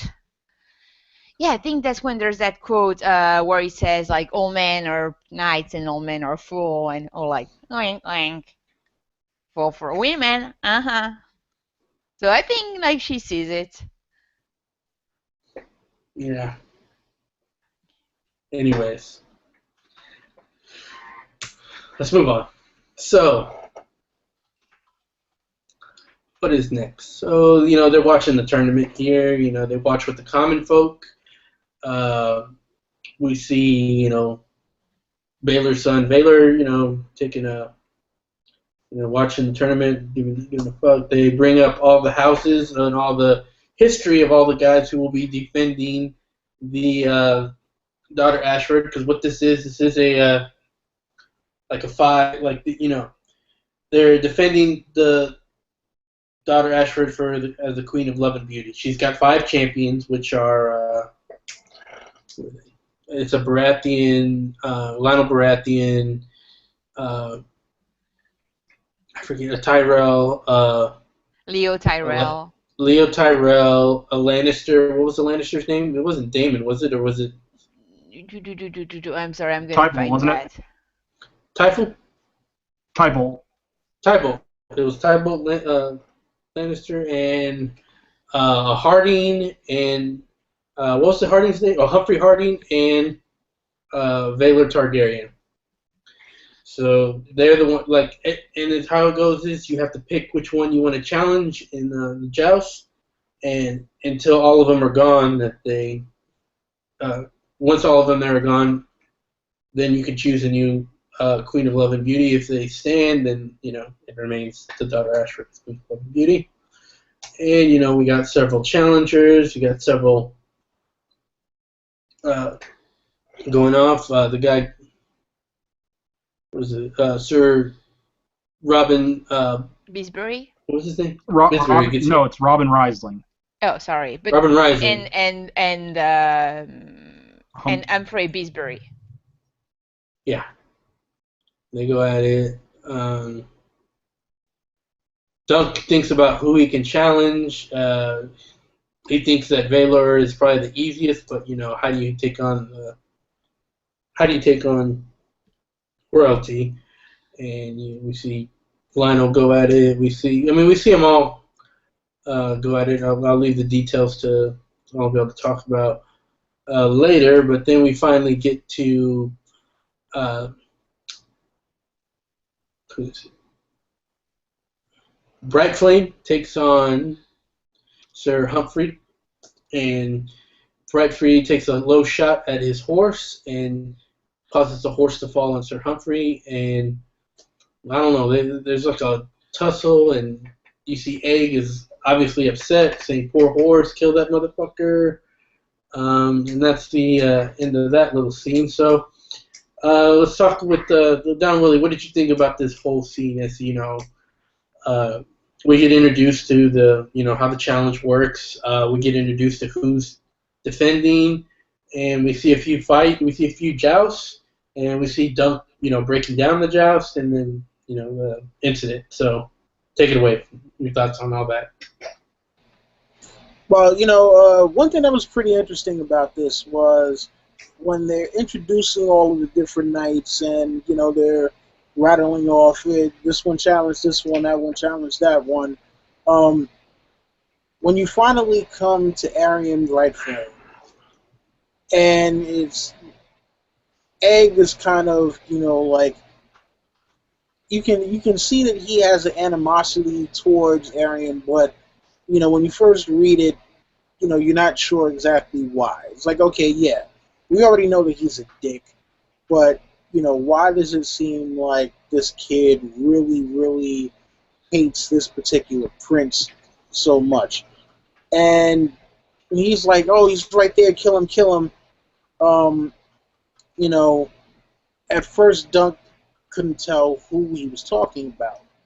Is he talking about Sir Humphrey, or is he talking about Aerion? And then when they're watching the joust, Dunk is noticing that Aerion's lance is too far down, and at first he's thinking, oh, well, he'll pick it back up, and then he realizes, like, as they get way too close, it's like, no, he's meaning to kill his horse. And, that whole thing with just goes to show how much more of an asshole Aerion Bright Flame is.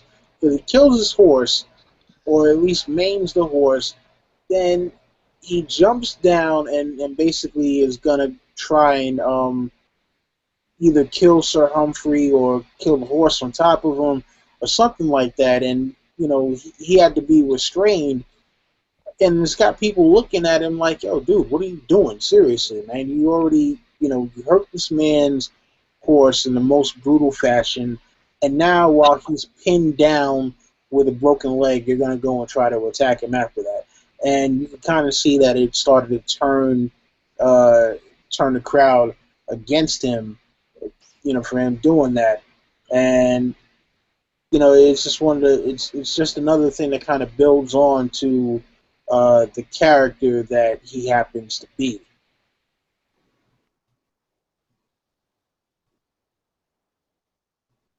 And that's all I got for you. James, what do you think? I mean, there's really not too much to break down because a lot of this is just turning action. But which I love reading. I love reading it was action packed, and I love reading it. Dunk should have definitely caught on that Egg is more than just a normal kid, because you have this young kid who knows all these lords, all these combatants. Obviously, from all the tourneys he's probably attended over his short life at this point.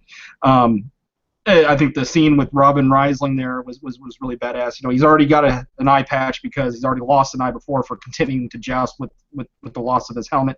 He loses the helmet again, he still does it again. He doesn't care. So obviously, Robin, I have respect for Robin Riesling. He's obviously a best. Plus, he's old. Look at him. He's got the old silver beard. He's an old guy. He doesn't care. Yeah, I mean, Aerion Brightflame. I mean, he's not even really in the story that much. The Hedge Knight's like 120 pages. He's like in 30 pages of it, and yet already just in those 30 pages, he's one of the most detestable people in A Song of Ice and Fire. I hate Aerion Brightflame, but yeah. Yeah, but he's a very intriguing character. Because we hear about him and the crazy shit he pulled from A Song of Ice and Fire, but I really, really hope we see more of it in further Duncan Egg, because... Yeah, of course his demise is renowned.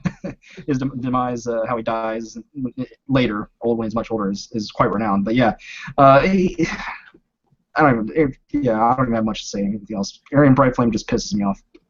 What about the fact that he names his son Maegor after Maegor the Cruel?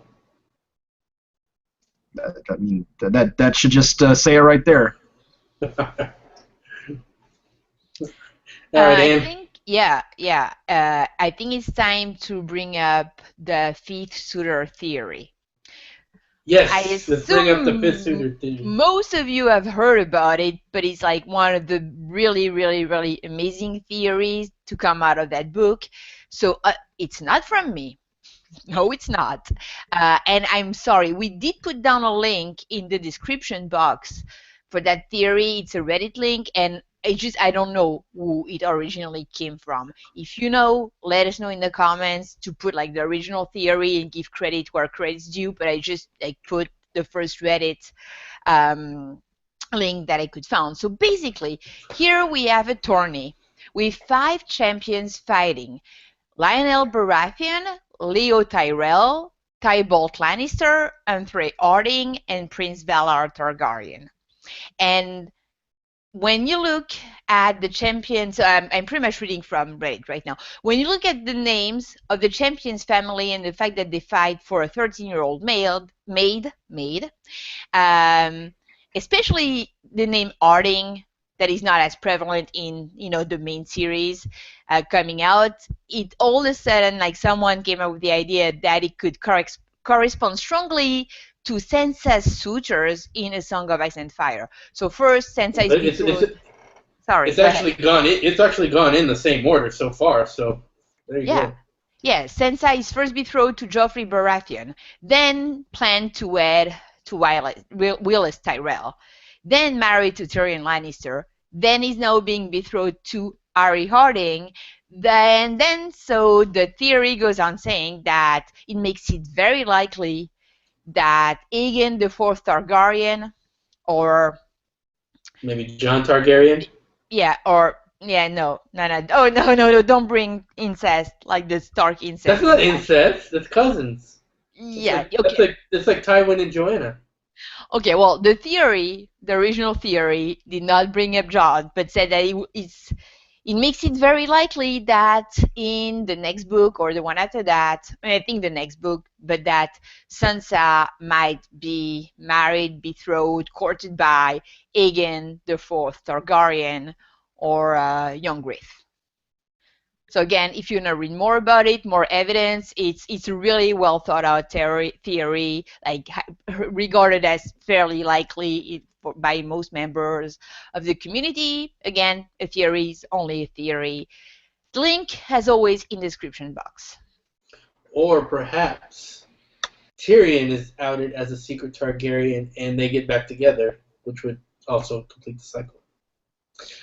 Yeah, but then that would ruin the theory. No, it wouldn't. He was when they got married. He was a Lannister. Now, when he's discovered he's a Targaryen, they get back together. So he fills both roles. I would. I've already told that in Clash of Queens. Like I'm a little bit of a Tirsan. That doesn't work. Sheeper, and I would like Sansa to get back with Tyrion, but I know it's not very likely. Could be, depending on if he's a secret Targaryen or not. But let's move on. I think we've unless anyone else, James or Don Willie, you have anything about that theory? One small correction would be Aegon the Sixth, not Aegon the Fourth. Yeah, Aegon the Fourth was. Oh yes, I'm sorry. Yes. Especially since we're talking about Aegon the Five right here in this book. Aegon the Fifth. But a small mistake, corrected. Anything else from you guys? No, except again, douche flame is such a douche. Douche flame is a douche, and we'll get more into that in a minute. He's reminiscent in that scene. He's reminiscent of Joffrey, kind of douchery. Mm. So let's move on then. So Egg is talking exactly about how much Bright Flame is a douche right here. And they go back to the puppet show because Egg really likes his puppet show. And then Raymond Fosway comes and it's like, hey, Dunk, what's up, man? What were you doing? How come you didn't watch it with the boys up top, the Knights? Why were you with the common folk? And we find that Egg feels more comfortable with the common folk, not the comic folk. And he talks with Raymond. They're becoming fast buddies. He's still smitten with Tansel Too Tall, and then I think he goes to Raymond's tent to have a conversation. Egg calls him back, tells him that they're hurting her, and he's hurting her. Dunk goes out there and he sees our favorite Bright Douche or Douche Flame, whatever you want to call him, Douche Chill. I don't know. Because of she had a dragon head get chopped off in her puppet show. Bright Flame took took offense to it and is twisting her arm and broke her arm. And because of that, Dunk comes and just beats the living shit out of him, like any guy should have.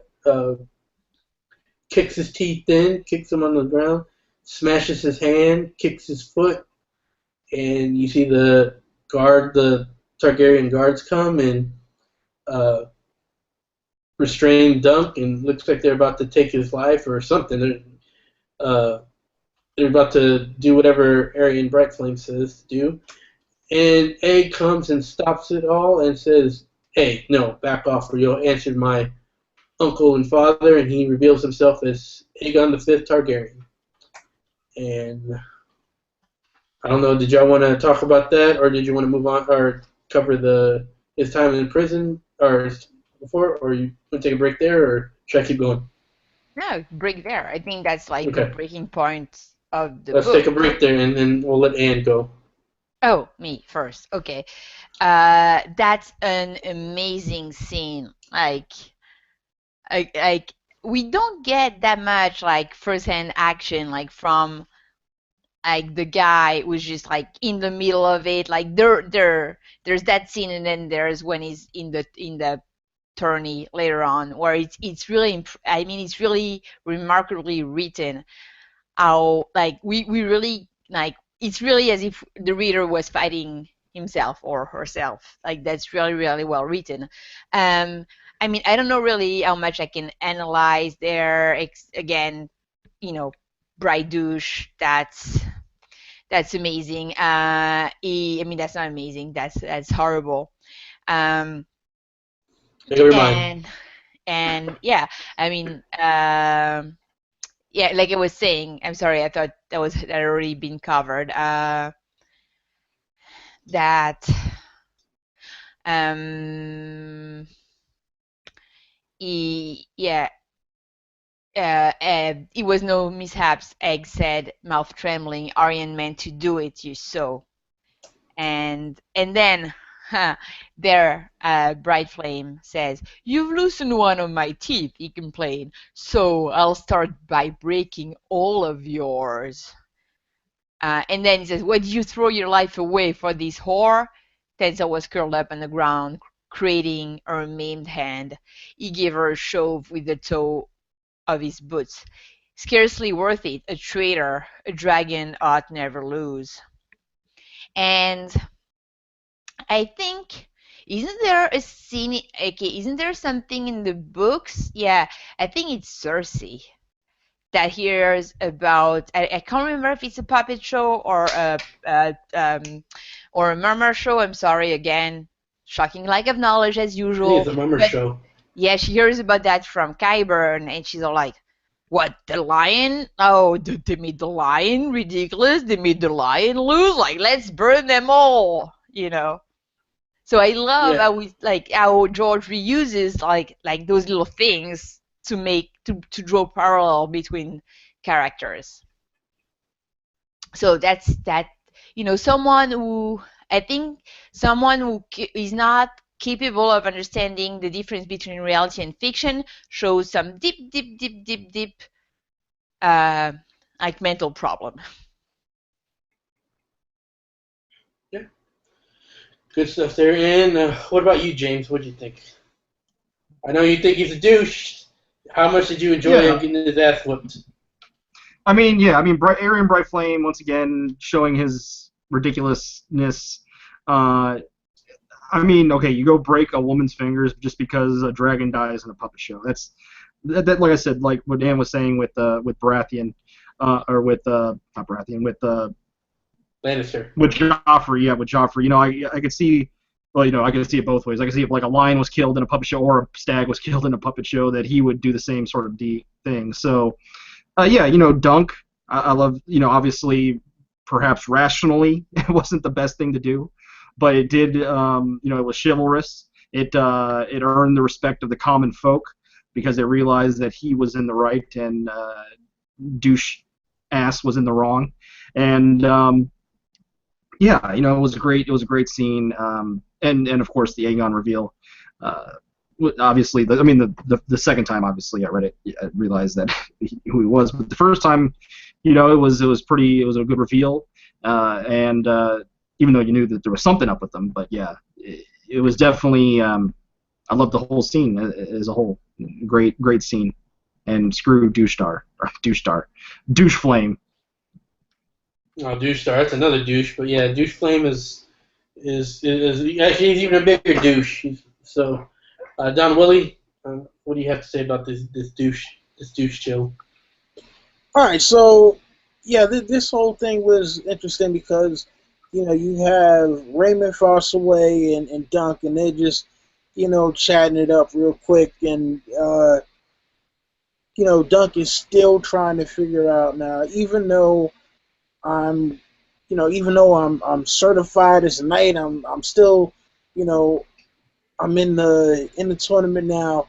He's still very unsure of himself. He's trying to gain confidence that he's going to be able to pull out a win.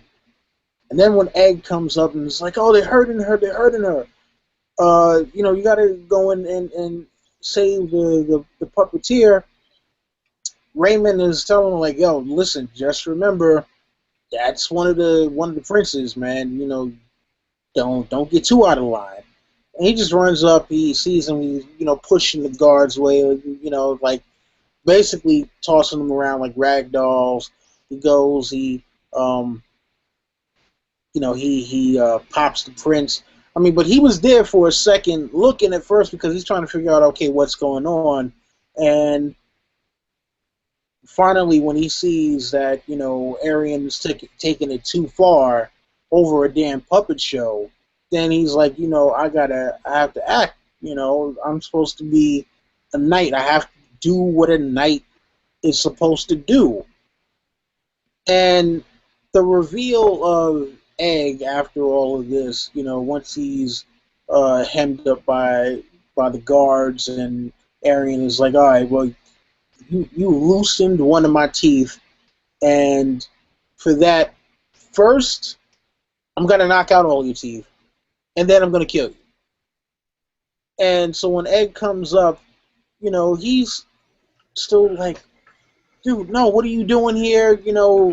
Like, get out of here, kid. Go save yourself. Don't get involved in this mess that I've just created for myself. And then he sees the back and forth between Aerion and Egg, and he's simply like, okay, wait, what is this, and why is this kid able to talk to him like this? And then he gets the final reveal that, oh yeah, no, this kid that I've been threatening to clout in the ear and talking to him, like he's some serving boy, and having him as my squire is like, no, comes to find out that he's one of the Targaryen princes of the realm.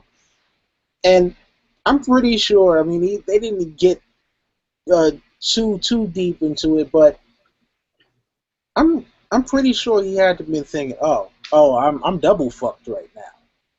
I've been treating a prince like a common squire, and I just hit another prince. Oh, this is just not going to be good. And then, right after that is when they take him off to jail anyway. But it's interesting to see that, the Fossaways actually come to his defense. There are actually people who defend him, as this is all happening. So that was also very interesting as well, because, you would figure, given the predicament he just put himself in, he really shouldn't have anybody to come and defend him. But I also think that shows that there are other good people in the realm who, you got to remember, the Targaryens have been around for a long time, but this is also during Daeron II's rule, where you still have people who were salty at the whole Dornish alliance or them being brought into the realm, and this is not too far after Aegon IV, and Aegon IV wasn't a great king either. So, as much as people might be obedient to the Targaryens, there's still kind of the undercurrent that, hey, look, you guys aren't 100% on safe ground just because you have that Targaryen name. I'd also add that there's a lot of Targaryens as well, too, so a lot of people kind of pick and choose which are the Targaryens they like and which they don't like. Like everyone seems to like Baelor, but people are like kind of.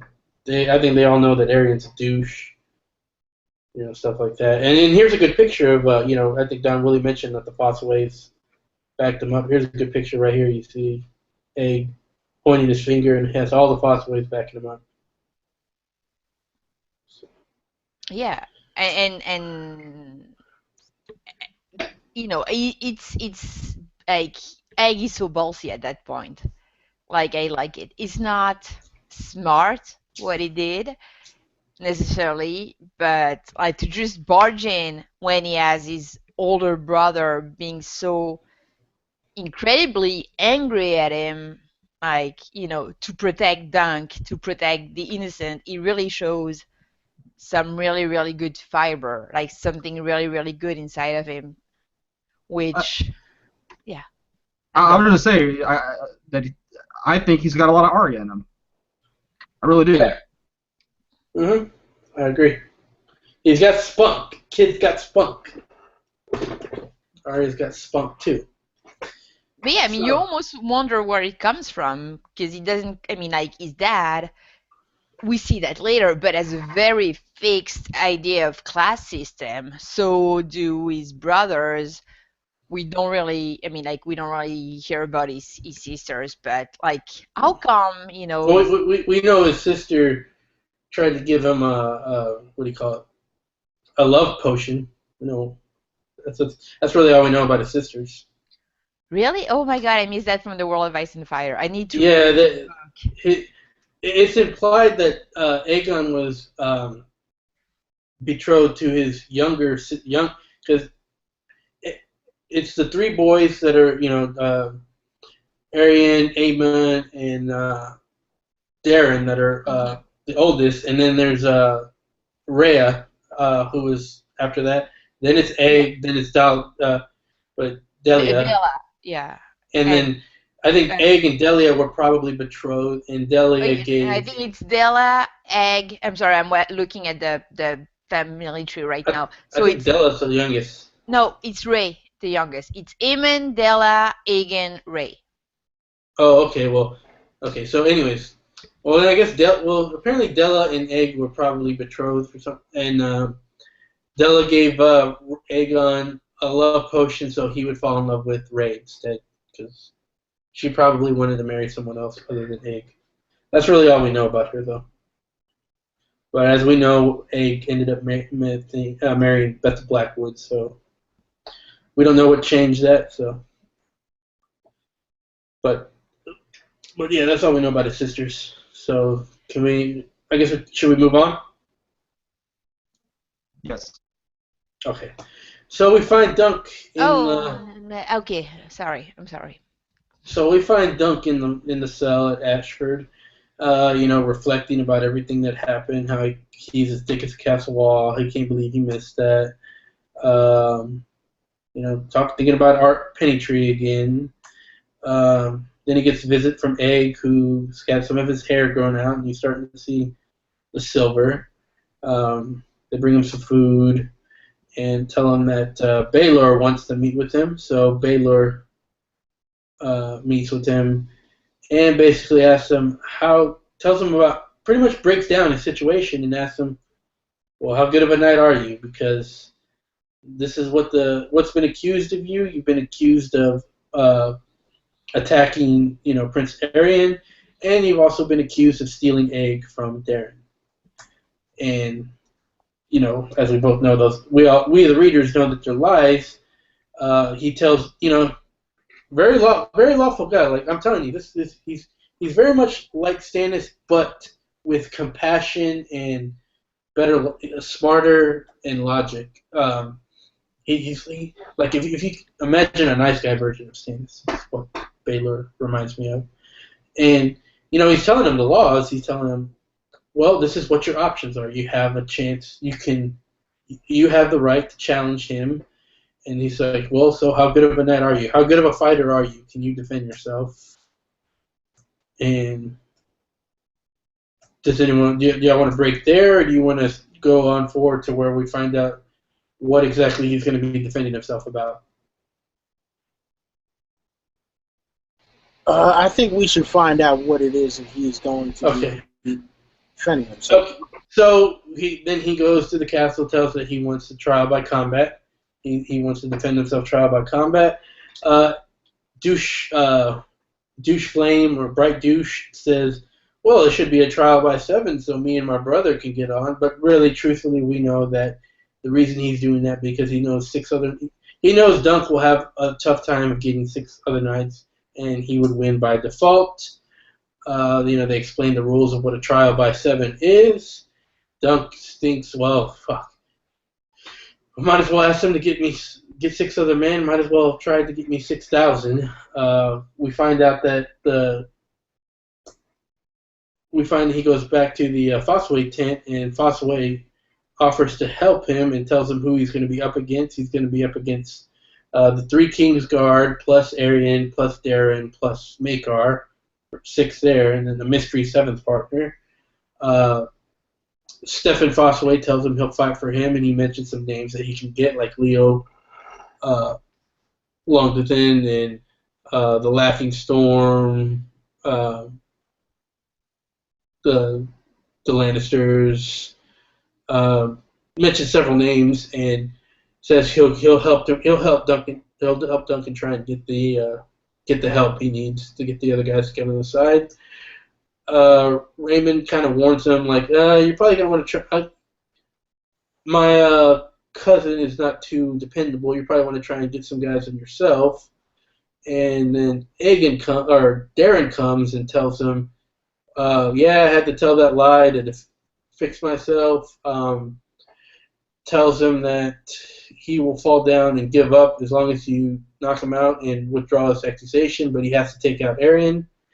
And then Egg tells him that he's going to try and get some people, and then Daeron tells him about his dragon dreams, like how he saw, here's a good picture of it, he saw in his dreams that Dunk fought a dragon and killed it, and it fell on top of him, and that his dreams come true.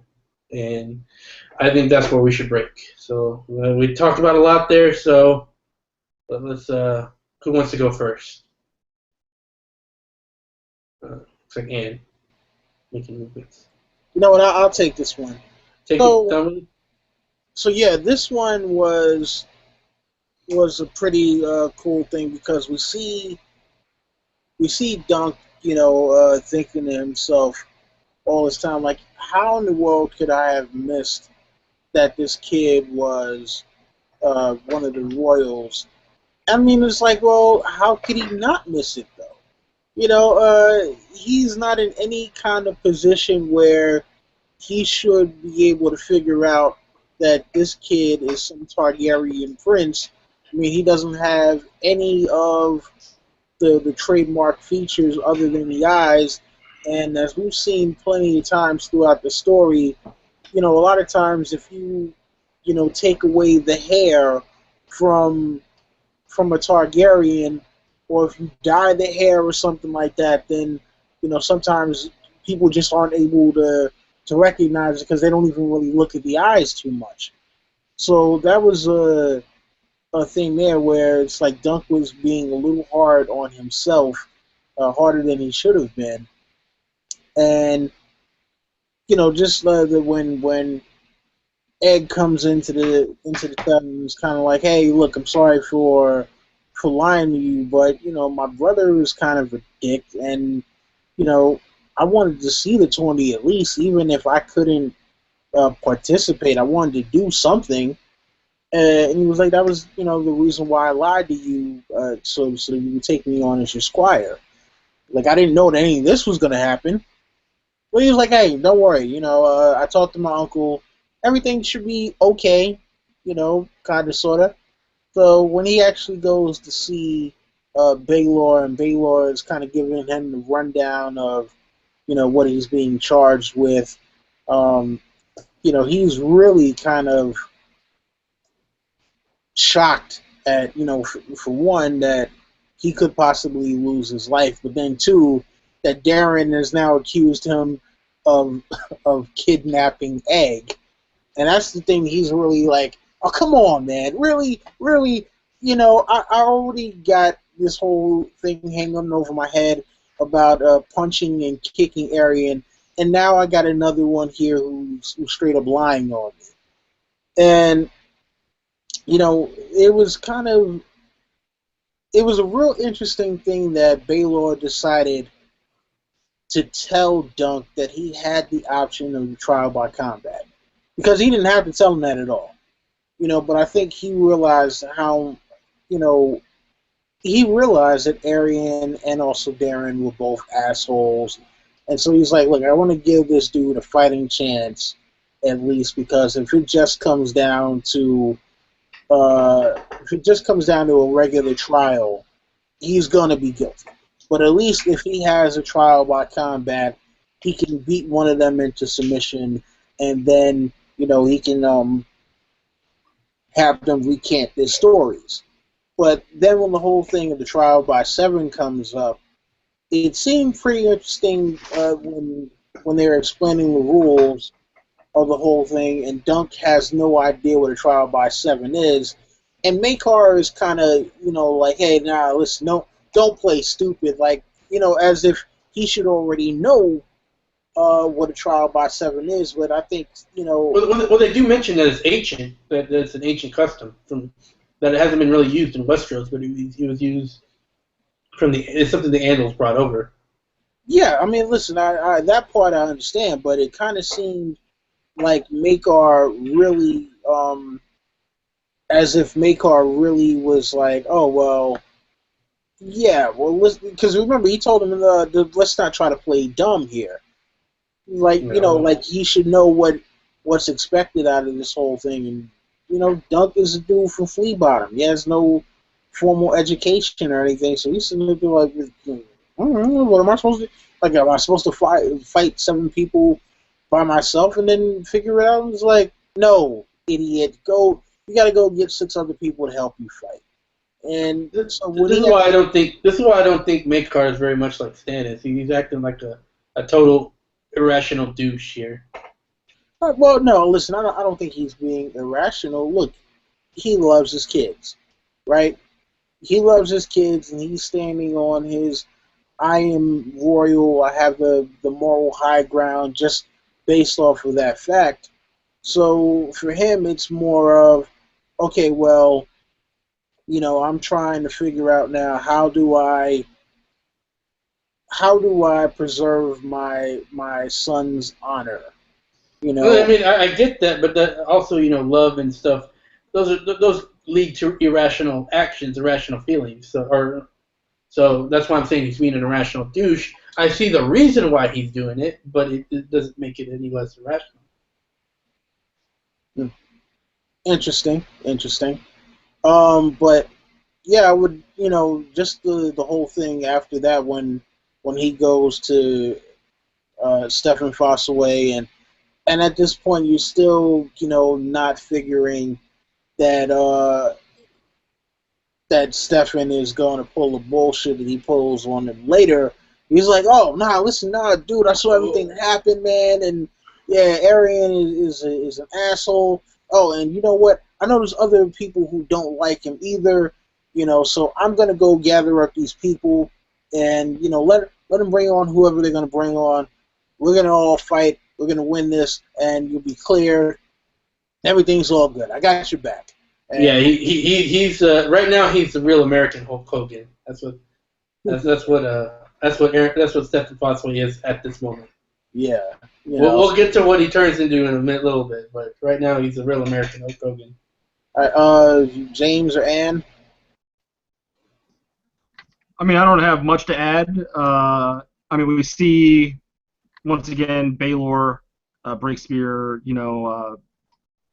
He realizes the truth surrounding the whole situation. He's not being irrational about it. He scolds he scolds Egg for involving Dunk in all this. He says, you should have came to me.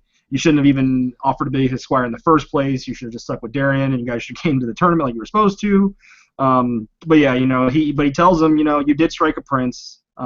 There's going to be at least some repercussions for it, and then he tells him, you got this option for trial by combat, and once again, it just shows Baelor's the fact that he's a rational thinker and a good overall good guy. When it comes to the stuff with the Fossaways, yes, Stefan. He was beginning his face turn. I was like, oh man, I was reading reading it for the first time. Oh, all right, Stefan, he's not that bad. His face turn is happening here. Of course, we know something else is going to happen in the future.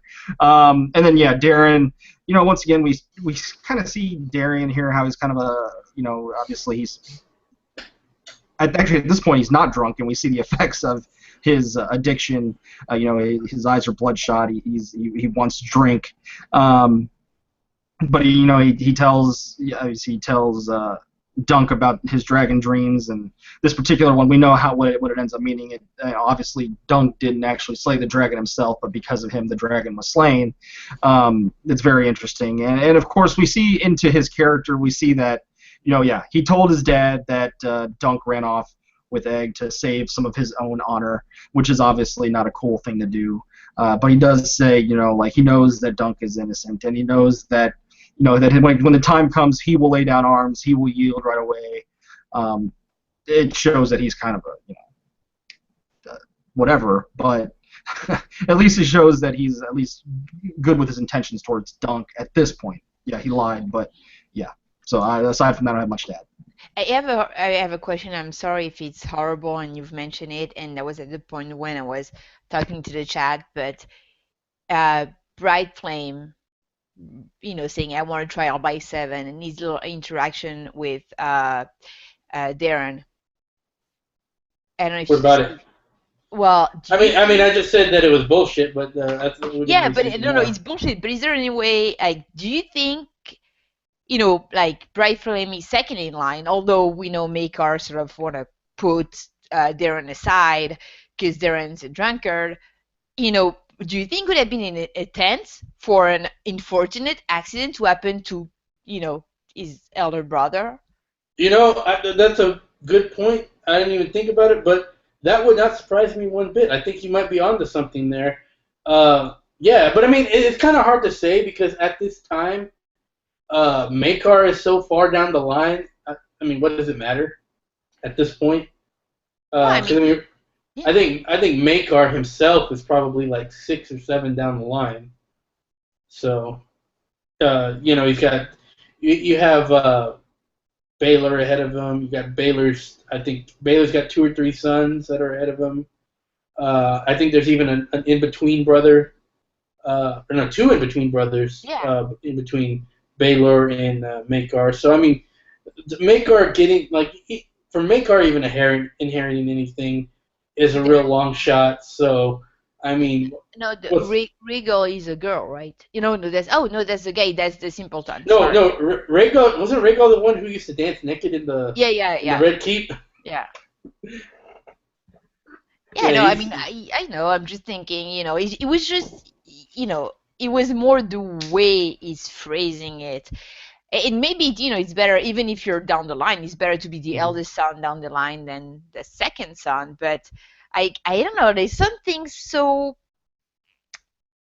evil about the way he's wording that thing. It would be selfish of me to deny you the right to prove the truth of your word at the hazard of your body. Oh, I know. It's just great villain talk. I mean, you might be onto something, Ann. I definitely wouldn't dismiss it. The only thing that makes me fishy about it is how far they are down the line. But, you might be onto something there. I wouldn't be surprised. What do you guys think? Don, Willie, James? What, that Aerion Bright Flame concocted this thing to get him further up the line? Yeah. I mean, no, not exactly. At least concocted getting Daeron involved. I don't think he attacked the woman to get Daeron involved, but now that he's already in the situation, he's like, well, this might be an opportunity to get Daeron involved and get him out of the way. Yeah, I mean, I think his main reason for a trial by 7 is that, I think his number one reason is that he's not really sure he can beat Dunk, so he's happy to have a trial by 7. But, involving Daeron, who really doesn't want to have anything to do with it, it's like, hey, if I can also kill a cumbersome older brother at the same time, why not kill 2 birds with 1 stone, pretty much? Yeah, I mean, I could see him getting Daeron involved to inherit Makar's holdings, not necessarily to get closer to the Iron Throne, but to get Makar's holdings. I could see that. Yeah, or just because he's an embarrassment, and everyone knows and. I wouldn't put it past him anyway. I'll say that. I wouldn't put it past him. Yeah, same. Yeah. Go for it, Don, Willie. Yeah, if anything, listen, you bump off a more popular, well, not even more popular, but somebody who might be, just a little more well-regarded, I mean, think about it, Aerion has all of the Targaryen features as well, so, he, in case anything does happen, he's the guy who gets to run around saying, hey, look, I'm a real Targaryen prince, and this kind of just is something that he's trying to feed his ego with. He's like, yeah, if my brother happens to die, all the more better because I really don't like being the number 2, even in this kind of cadet branch of the Targaryens. Because at the end of the day, let's be honest, had it not been for the later events, he would be leading a kind of cadet branch of the Targaryens and not not more the main offshoot. Yeah. Because he's Baelor's cousin, not his brother or anything. So anything other than the main line are cadet branches.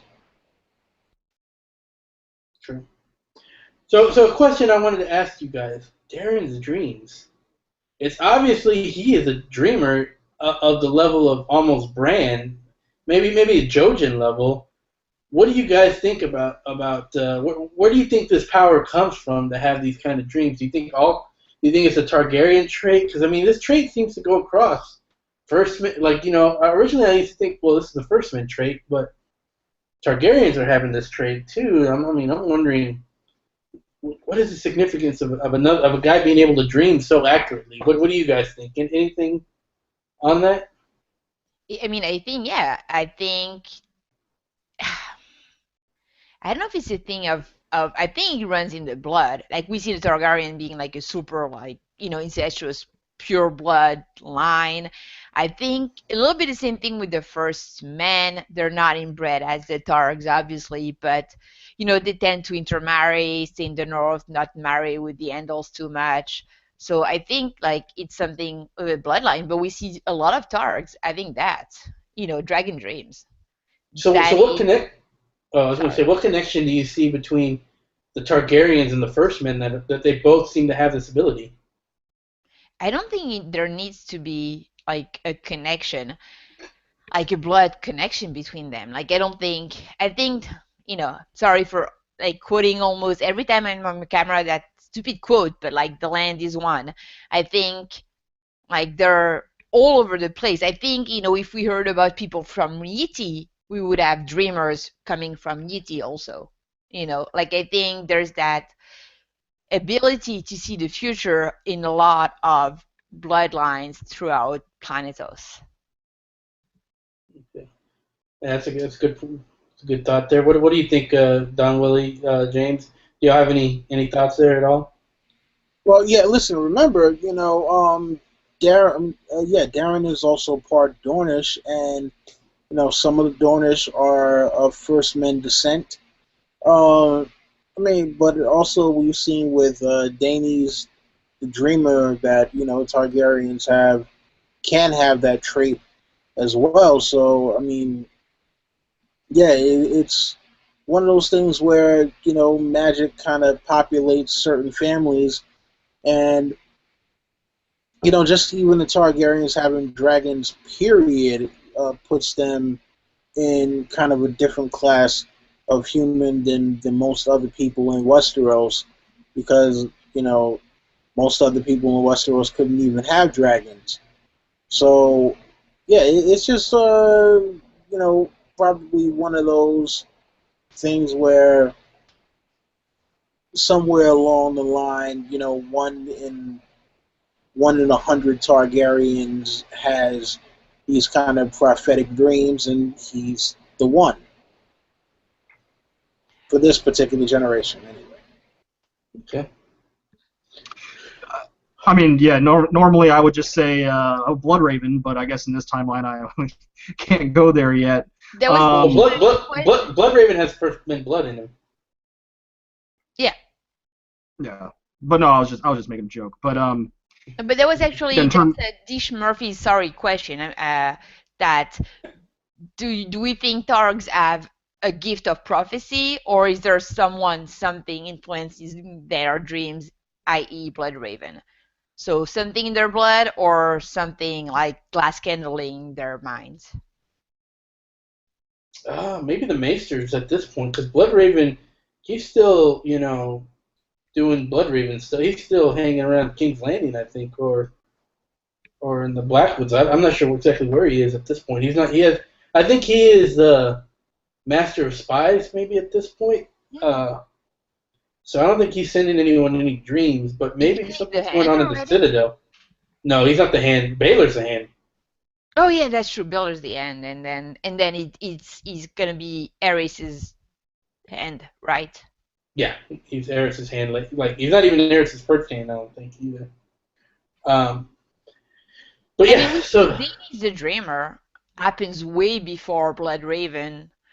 Even like when they had no connection with the Maesters, way before, we had Daenerys the Dreamer who foretold the extinction of Valyria in a dream. So I think, like, to me, that's it's in true. the blood. Yeah, that's true. It's a good point I there. mean, it's hard to say because obviously the Targaryen, Daenerys the Dreamer had dreams before the doom of Valyria. So is it a chicken and egg thing? Did someone plant the dream, or was it something their blood's hard to say? I don't know if there's enough information on that. Maybe there's some time traveling things involved or something. It's all crazy. So it's all speculation at this point. But there's definitely something in their blood. It's either something in their blood or it's like the chicken and egg argument, like I said before. Did someone plant it or is it in their blood? We don't know yet, and hopefully sometime in the future we get those answers. Get those, or at least we get more information to come up with better answers. Yeah. Well, to be perfectly honest, I was a little confused by that old dream influencing thing that appeared later in the book, like the glass candles, Queethy. I think Queethy uses a glass candle to talk to Danny, but like like I don't like to like that. I'm not crazy about that plot device, to be perfectly honest. Because, I mean, as far as we're speculating, because then anything could be influenced and we could have so much like conspiracy of people. So I also, narratively speaking, prefer to think it's a bloodline thing. Yeah. I mean, Okay. Mr. Aemon also had dragon dreams. That's true. He did have dreams as well. We don't know, like, we don't have any information about them, so we don't really know what he saw, but... I think we can move on unless anyone has anything more to say about that. All right, we'll move on. So, after hearing that information, Dunk walks around. I think Egg consults him, and they decide they're going to get some people. So the next day, or he goes and he gets his shield from what's the blacksmith's name? Steely Pate. Steely Pate. And so he gets it from Steely Pate. Steely Pate's actually reinforced it to make it more, sizable for Dunk. And you can see his attitude, like James mentioned earlier, his attitude has totally changed, and he's supporting Dunk now. He really respects Dunk, and you see the beautiful work done by Tansy the Tall, and you find out that she has left Dorne to get out of this whole mess. And then the next day, you see Dunk is being cheered by the comic folk. He's respected by everyone for standing up for it. He's respected so much that Lionel Baratheon, the Laughing Storm, has come to offer his services and be his first. He's the first of many knights that come to back him up. Dunk mentions I gotta thank Stefan Fossaway for it, and Baratheon's like, well, it was actually Abe who got me here, and also Raymond Fossaway's there to help him. Then you see the Kingsguard come in. There's three of them that they've been ordered by Maekar to defend Aerion. Even if they don't want to. Then you see the real American Hulk Hogan, also known as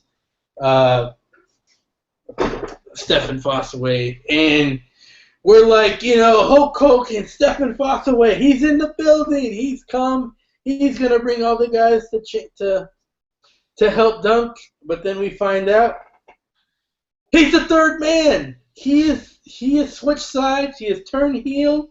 He's the third man, or in this case, the seventh man, and he has jumped ship to join up with the Targaryens against Dunk, and he's doing it for a lordship. Then Egg comes, and we find he's able to get the two Humphreys to help back him. So now Egg's got three. They decide to knight Raymond Fossaway says his cousin's no good. He's the third man. He's Hollywood. He's turned into Hollywood Hogan now. And to knight him, and he'll fight for Dunk. So we got another hint here. Dunk is very apprehensive. Like, I can't knight you because technically he's not. Dunk is probably not a knight, so he doesn't want to knight Raymond Fossaway under false pretenses, and technically not. Technically, it would be Raymond Fossaway lying to people unknowingly that he was a knight. So he lets Lionel Baratheon do it. So now he's got 4 backers. He still needs 2 more, I believe. And, is that right? No. Oh, no. He doesn't need 2 more. He's got, what's his name? The one-eyed guy. James? What's his name? Robin Reisling. Robin Reisling. So he's got 5 men backing him. He needs 1 more. He asks the crowd for help. He asks, anyone who will listen, the Brackens, the Blackwoods, they're all like, yeah, you're a good guy, but it's not my fight. I don't know you. Yeah, they're horrible. And you see someone coming in with Prince Valar's armor, and it looks like Valar, what's he going to do? What's he doing out here? And then he lifts up the visor, and we see that it's Baelor Breakspear, and he's decided to back Sir Duncan the Tall. And from there, they make they have a little Maker acts like a douche. He's like, "Why are you there? What are you doing?" Blah, blah, blah. I'm a douche. Blah, blah, blah. And Baelor's just keeps calm, tells him, "Let's find out the truth here, brother." And so they come up with the strategy on how they are going to fight, take on the guys. Baelor mentions that the Kingsguard can't touch them, and they come up with a strategy on how they want to do it. Basically, they need to get Aerion and Daeron to retract their claims. As soon as that happens, the fight will be over. And they got to make sure Duncan can't die. If that happens, the fight will be over. And before we get to the fight, we'll take a break. And what do you guys think about this build up to the fight? Let's start with James. Oh, I thought it was a lot of good stuff there. I mean, yeah, you mentioned it. It was like 90s wrestling there with Stephen Fossaway with the classic mini face turn to a complete heel turn, and then if it was 90s wrestling, he would have got crazy heat right there. For his actions. Yeah, Lionel Baratheon. It's very interesting with Lionel Baratheon joining Duncan's team because obviously in the future we learn that Sir Duncan the Tall and Lionel Baratheon actually have a trial by combat themselves where they fight each other because of Duncan Targaryen retracting his betrothment to his daughter, and of course they had a great trial by combat. So it's interesting that this was their first, their first actual. Meeting with each other was actually in a trial by combat for Dunk. It's kind of weird too, because Baratheon's the first one to say "Hell yeah," first one to get Dunk's back. That's kind of. I didn't even make the connection. It's a good connection there, James. Yeah, and Stefan, what are you doing here, Stefan? Just being a dick. And Raymond Fossaway, you got to give him props because he really, he stepped up to the plate.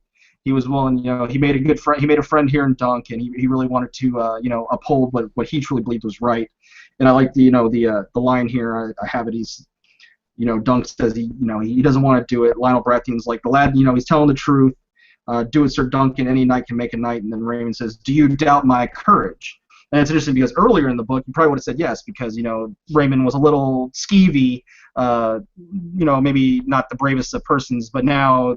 He actually had a character arc in this series here, and I really enjoyed that. And when they're talking strategy, I thought it was interesting that Duncan Duncan's side elected to go with turning spears because it has longer reach, and they just want to knock them off their horses, so then they can engage in fisticuffs, and of course they have the brilliant strategy of having Baelor, there because he knows that it kind of eliminates some of their team against Baelor anyway because the Kingsguard won't attack Baelor because obviously they're sworn to protect him. So I thought that was a good strategy there. And of course Baelor Breakspear.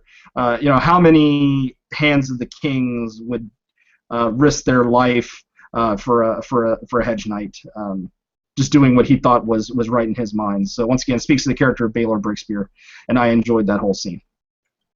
Yeah, It should be mentioned that Humphrey Harding, who got his leg crushed earlier, he has a broken leg, and he too steps to the plate, even with a broken leg, to fight in his tourney. He's like, as long as I can ride, I can fight. So as long as he's still on his sword, his horse, he can still fight. But yeah, Baelor, I mean, it goes beyond family for him. I mean, he knows that he is a protector of the realm. He's a protector of the people. And here he believes he's defending his people.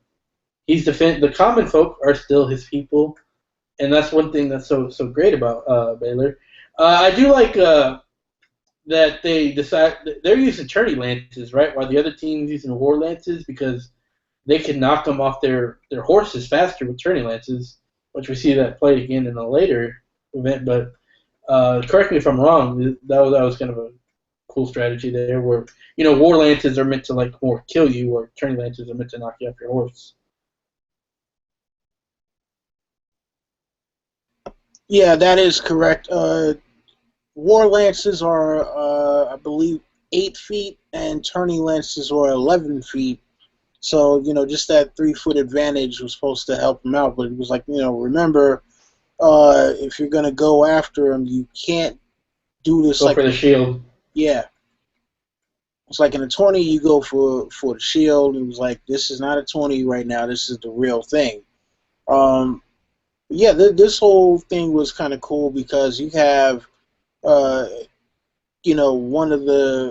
somebody who's going to want to becoming, great lord and kind of a great knight in Lionel Baratheon. I don't know why I was about to say Stephen Baratheon, but Lionel Baratheon, he's all for this, and you got to remember, this is also his cousins that he's going against too. This is not just like, okay, yeah, it's the royals and I'm just a lord. This is also family he's fighting against, and he's still like, yeah, well, listen, that's all good and dandy, but he wants to be able to knock Aerion Brightflame down a peg, I'm pretty sure. And then you have Sir Humphrey Beesbury, who really wants to get revenge. No, Humphrey Harding, who really wants to get revenge after what Aerion did to him earlier. And Baelor, it was very honorable of him to step up in this challenge because he didn't have to. For one, conventional wisdom would say, hey, you stay out of this, but yeah, it really does speak to his character and what he thinks is just. And listen, he knows that Daeron and Aerion are both douchebags. So he's just like, look, as long as we can knock them around a bit and get them to recant their stories, and everything will be fine. Just Dunk, whatever you do, don't die. And then the heel turn with Stefan Fossaway. He's the third man. He's the third man. Yeah, so that was a kind of a crazy thing because even though you saw that he was brash and arrogant early on in the story, he was the guy who was like, yeah, I'm going to go get your team for you. I'm going to be the guy who goes to get, everyone on your side. And then when he's talking about, oh, I see you've only got 5 people on your team, and Raymond is like, nah, 6. You're on the 2, aren't you? And he's like, no, because you know what? Yeah, while Sir Stefan Fossaway sounds good, Lord Fossaway sounds even better. And it was just one of those things like, wow. So, it's funny because later on we hear, in the regular Song of Ice and Fire about the red apple and green apple Fossaways, and you see now this is where that all stems from.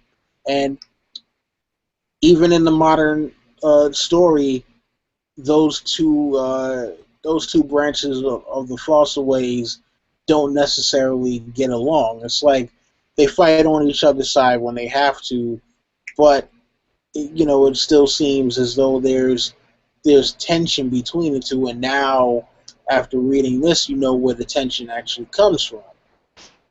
So I thought that was a really awesome thing that George has done with setting up. Uh, I mean, like, we hear a lot of times about how George sometimes gives the answer before he gives the question, kind of thing, and he's done that here as well. So that was a pretty awesome thing with the whole issue with the Flossaways. Yeah. And what do you got to say about this whole thing? I'm muted. I don't have a lot to say about that passage. I don't have a lot to add to all of the wonderful things that you've already said. Okay, so we'll move on to, well, basically, there's a fight that goes down. People get knocked off. Dunk gets knocked off. Or actually, he doesn't get off. He manages to hold on. He goes looking for Aerion, finds him. Then he gets knocked off, and then he just goes. He goes back to the streets on how he's going to take down Aerion. Arion's coming at him with the flail, and he's just like, "I'm going back to the streets, street fight," and he just takes him down with fisticuffs. He doesn't even. He's like, "Fuck this knight shit. I'm just going to start using some fisticuffs, beat him down, get him to yield." After he gets him to yield, he drags him forward. He sees all the mayhem that's going on here. Who's fighting who? Fossaway fighting Fossaway. Kingsguard fighting someone. Maegor's fighting Baelor. So he quickly drags Aerion to Ashford, who's judging it. Gets him to yield immediately. Daeron immediately yields afterwards, and it ends. And so we find out in the aftermath that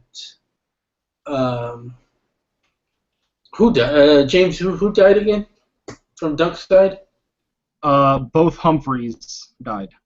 Both Humphreys died, and well, actually, one Humphrey died, and the other one is in critical condition at this point. But he does die. He does die later. Yeah, he does eventually die.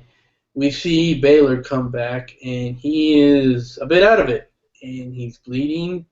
They take off the helmet, and you see a big chunk of skull missing from him with the exposed brain. He falls down and collapses, and then they have a funeral for. Do we want to break there? Or we want to talk about the funeral and then the offer? Should we keep going? I mean, I think we can break. Okay, so because I think the funeral and the offer is like the last part, right? Okay, yeah.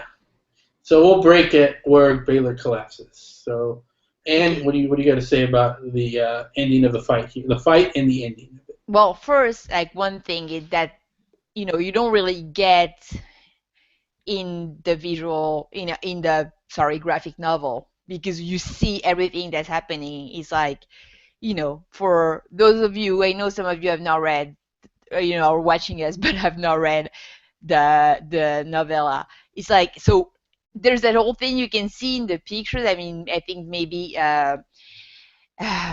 Jerry can show it. There's that whole thing with Dunk's helmet that doesn't have a visor. Like, even before they mentioned that, saying that the visor is something that can get you killed really easily. So he has that. Yeah, when you flip it open, the part when you flip it. Exactly. Yeah. So yeah, you can see like he has a very, very limited thing of vision. So anyway, what's really amazing when you read it, that cannot really be conveyed in the pictures there, and also like when you listen to it to the audiobook, remember, it's Dunk's first fight. He's never fought before. He like all of those rules are new to him. He's super stressed out, and there's that whole thing of him not only being really disoriented, but like at some point he doesn't see what's happening. Like, he cannot see anymore. There's mud that gets into his thing, and then so he's bleeding from one eye, and he's like, so there's like that fight scene is so epic, guys. It's it reminds me a little bit of, I think, it's Tyrion's point of view, because like Tyrion has the best like battle scenes in the book.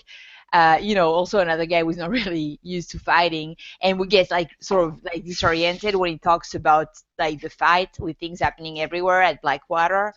So I mean, it's the same thing. Like you're really so immersed because you see through the eyes of that guy that does not see. Like he's not sure which way he's like he cannot. He has already that like very small like vision because of his helm, and then he gets like mud in his eyes and he doesn't know which way his horse has turned and where everyone else are, and he cannot see the other fighters, and he can hardly see like.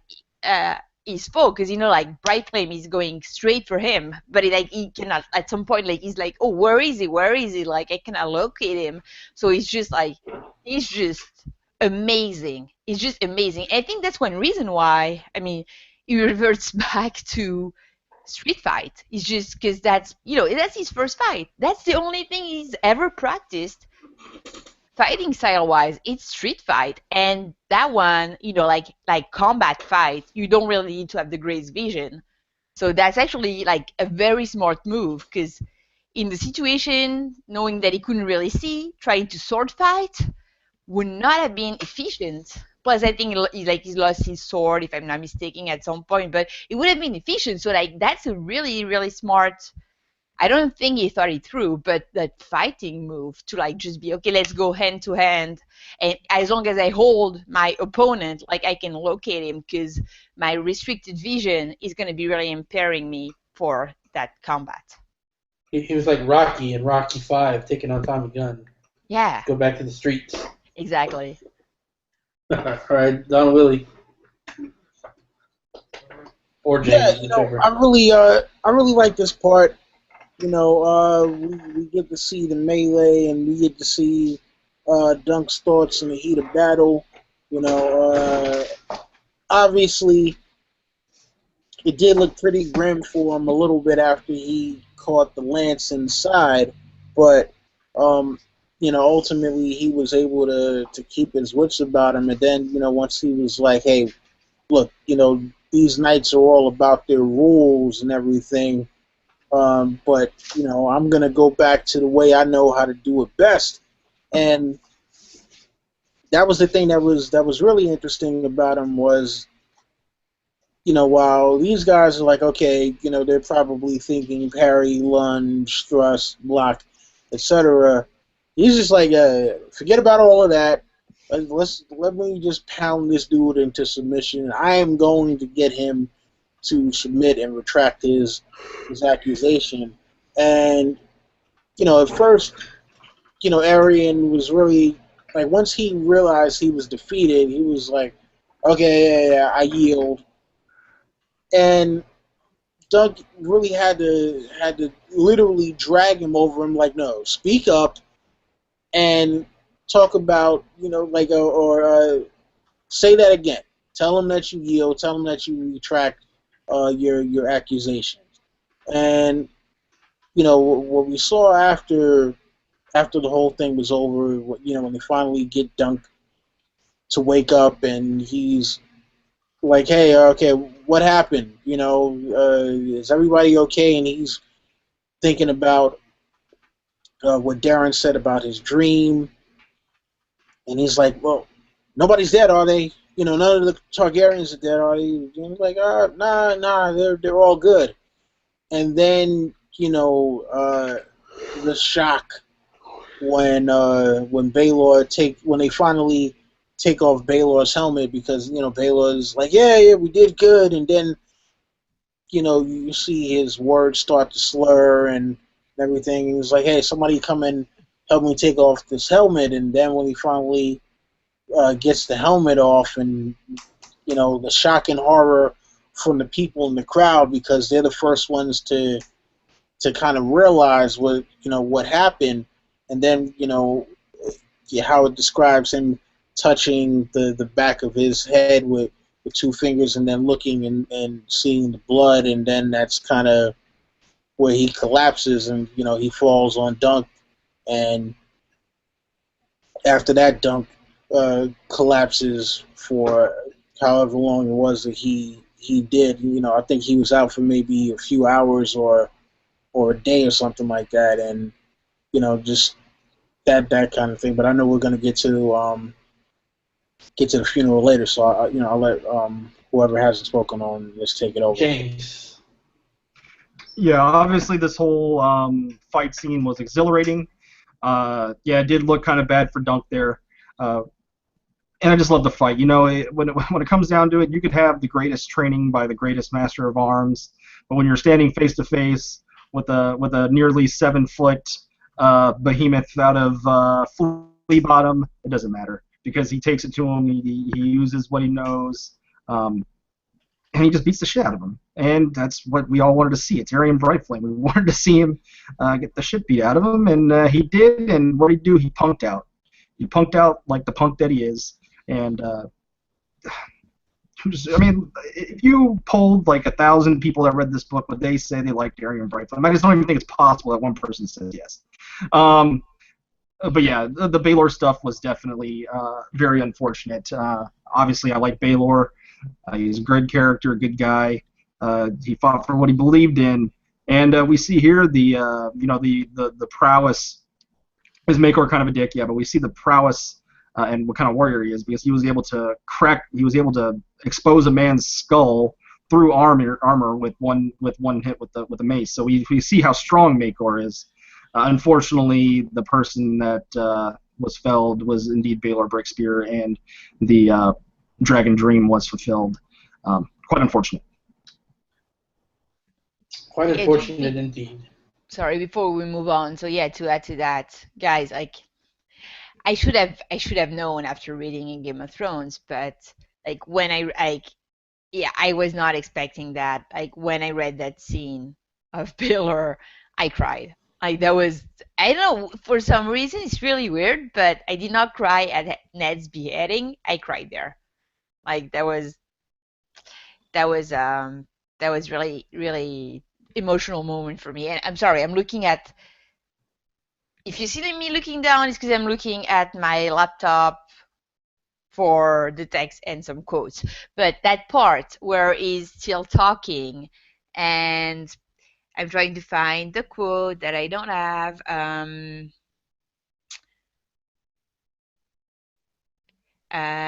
Pop, pop, pop. Yeah. But in the meantime, let's just get the record straight.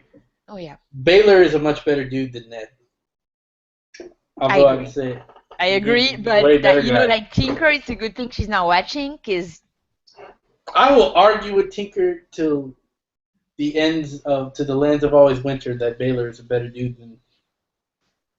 Well, knowing both of you really love to argue, they will probably take you till the end of Land of Always Winter.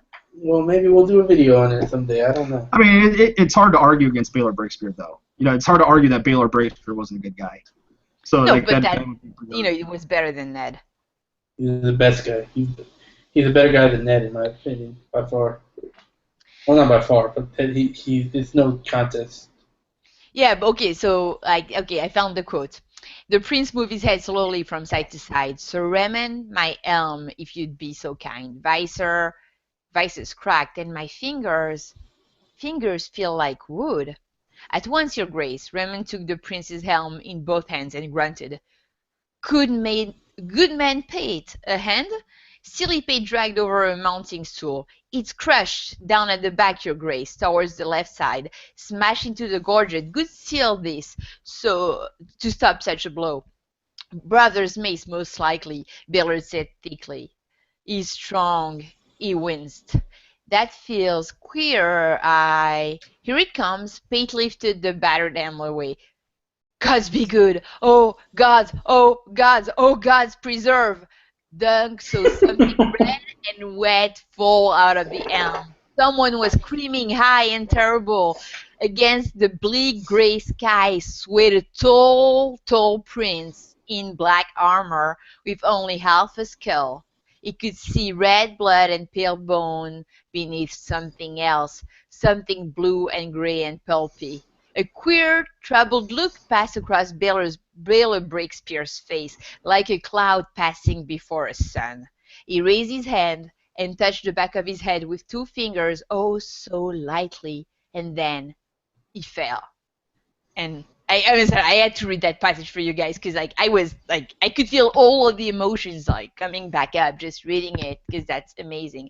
And it's also like it's written so well because that's exactly, you know, like the descriptions of war.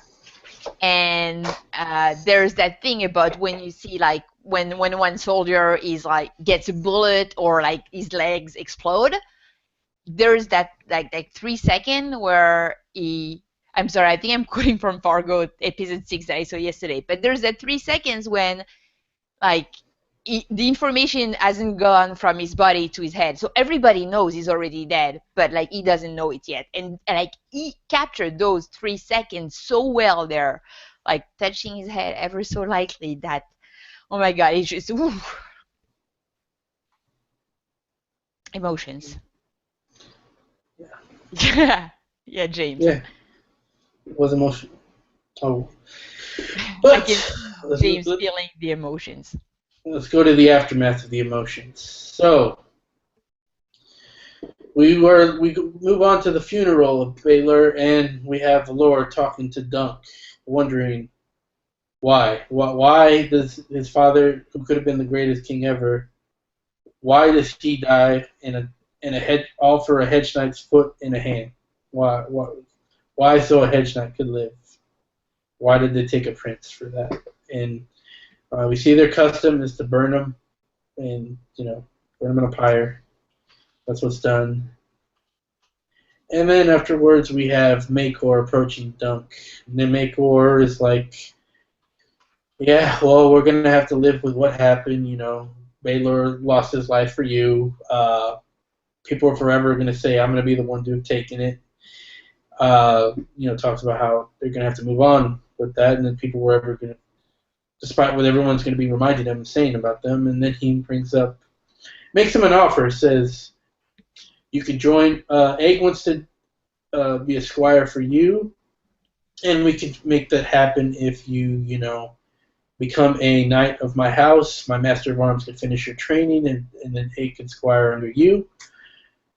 Dunk is like, he brings up the point of this whole series. He's like, I'm sure you do great work, but we need to see the world. I doubt Aerion ever saw the world or anyone like that. And also Maker mentions that Aerion is going to be exiled to the Free Cities for a while to try and shape them up. But he mentions that I doubt Aerion ever saw the world or saw the common folks.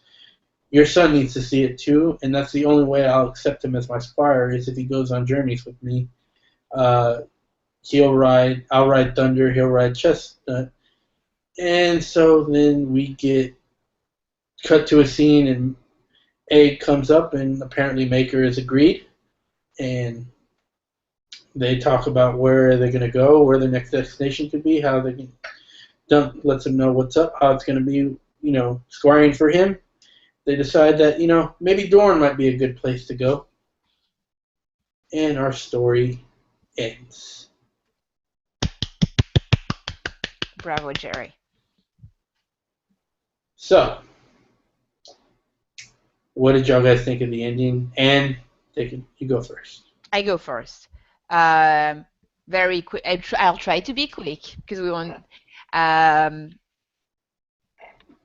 Just that's the round circle of our whole, tale of knighthood. That's we started by there's that sentence. I'm sorry, see, I'm not gonna be quick because I'm. There's that sentence when Makar, say, oh, you can be like the Edge Knight for the royal house, and Deng says. Then things.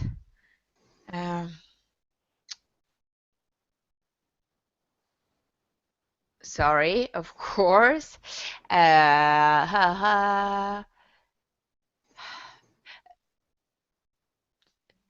What shall it be, Dunk? He asked himself. Dragonflies or dragons? A few days ago, he would have answered at once. It was all he had ever dreamed. But now that the prospect was at hand, it frightened him. And so he, like the whole story is him realizing that the ideal he had, like he became a fucking knight. That's the epic end of that epic novella. He became a knight. Like it's the story of a little kid. I mean, not a little kid, of a teenager dreaming of being a knight, and him finally becoming a knight. And that's epic. And there's that line that I love. Just before Prince Baelor died, I swore to be his man. Presumptuous of you, said Maekar. What did he say? That the realm needed good men. Yep. Nothing to add. James. Yeah, I mean it's a great ending. You know, I really enjoy the conversation between Maekar and Dunk. We see that Maekar definitely, you know, he didn't have any, you know, like we were talking about with Aerion. You know, probably he had some motivations to bring Daeron in there, you know, to get his brother killed. Perhaps we know that Maekar did not want his brother killed. He feels regret. He feels remorse. That being said, you know, I enjoy Dunk's brashness in their conversation because, you know, he's very brash to Maekar. You know, he tells him, he rebukes his offer to become a knight at Summerhall. You know, get trained by a proper master of arms. You know, he'd have a great life. He'd be good and have a great life. But no, he says, you know, he wants to continue being a hedge knight for the time being. That's the only way he'll take on Egg. And you know, and we also do see here that Maekar, you know, he didn't have to listen to Egg's requests here. You know, he could have been a dick to Dunk. He could have, you know, just he did go about it the right way, I do think, in this regard. Finally, at the end, Maekar went around the right way for the most part with Dunk. But yeah, I do love the fact that, you know, he tells him to his face, look, your first son is a fuck up, and there's a proper way for Egg to get grown up here. Let him go on the road with me. Let him learn some things about being humble. You know, live a simple lifestyle. It'll make him a better man in the end.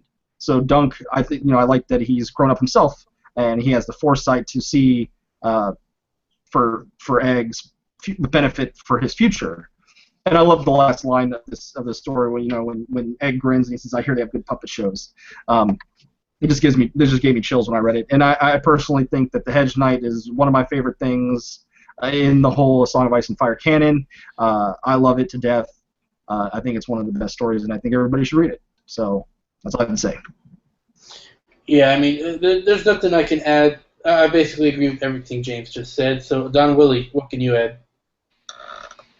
Yeah, this whole thing was pretty interesting because, you know, Maekar is thinking on the fact that people really loved Baelor Breakspear, right? And they were thinking about how much of a good king he probably would have made. And Dunk is saying to him, look, you know, I know you don't necessarily blame yourself, but you know that other people are going to blame you. But just know that I kind of blame myself for this too. But hey, you know what? Look, I could have lost a hand and a foot, but think about it like this. You know, maybe that hand and the foot that I would have lost will be needed by the realm someday. And Maekar's like, probably not. You know, there says there are just as many hedge knights as there are hedges, and at this point, he's thinking to himself, look, he's just some guy. Like, yeah, he's a knight, but he's really just some guy. He's like, all right, but you know what? If Baelor thought that he was worthy enough to take up for in this trial by combat, then maybe there might be something special to him. That's why he makes the offer of making him a household knight. And it was really kind of a cool thing for him to make that offer when he really didn't have to. And then afterwards, when Duncan is like, hey, well, you know what, is dragonflies or dragons, you know, before he had this lofty image of what it was to be a knight. And this whole experience at this tournament kind of changed that for him because he saw that, when Tanzo was in trouble, he was the only one to step up. He saw that all the rest of these famed knights throughout the Seven Kingdoms, when he needed someone to stand for him in trial by combat, that they wouldn't step up. He saw that, Stephen Fossaway, when he was like, oh yeah, I'll be on your side, but the moment that he was was like, oh, if you fight for me, I'll grant you a lordship. He saw that he, wasn't true to his word to Dunk. So now he's, thinking to himself, well, you know what? No, I don't really want to be with these people in the castles and all that other stuff because you know what? They're just as bad as anybody from Flea Bottom. So you know what? I would rather just be a hedge knight where at least I know for certain that the people are already kind of screwy, rather than try to go into the Targaryen service and navigate through there without knowing exactly what it is that I'm doing, and possibly be stabbed in the back, or it's like, oh well, you're supposed to defend the weak, but really can't defend the weak because now you're working for these people. So he's like, you know what? I'd rather stay true to the whole idea of what it's like to be a knight, rather than to actually serve under a lord for real, and to have, I guess, that illusion that he was trying to live taken away from him fully.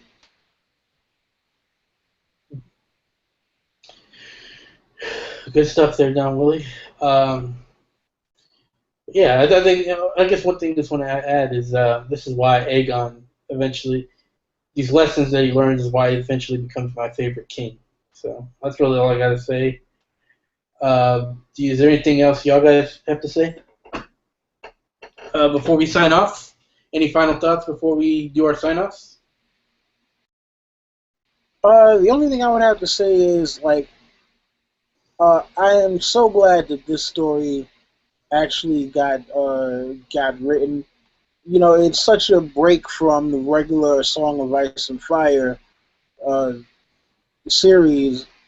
It doesn't have as much heft to it. We get a more narrow perspective, but even though it's from a narrow perspective, there's a lot of information that we still get out of it, and there's a lot of setup for things that happen in the books now that we get. And the imagery, man, listen, I would love to see them do this as a movie. Like, I think this would be perfect to do a movie for. It wouldn't have to be super high budget or anything, but it would definitely, I think, work as a movie, or maybe even as a mini series or whatever. So, somebody with influence, please watch this video and please help to get that done. And really, I think it'd be, you could even do a full, like, faithful, completely, almost word by word movie adaptation, because the audio book is 3 hours long. So you could maybe condense it to like 2.5 hours. It could easily be a movie, and I think it would be a great one.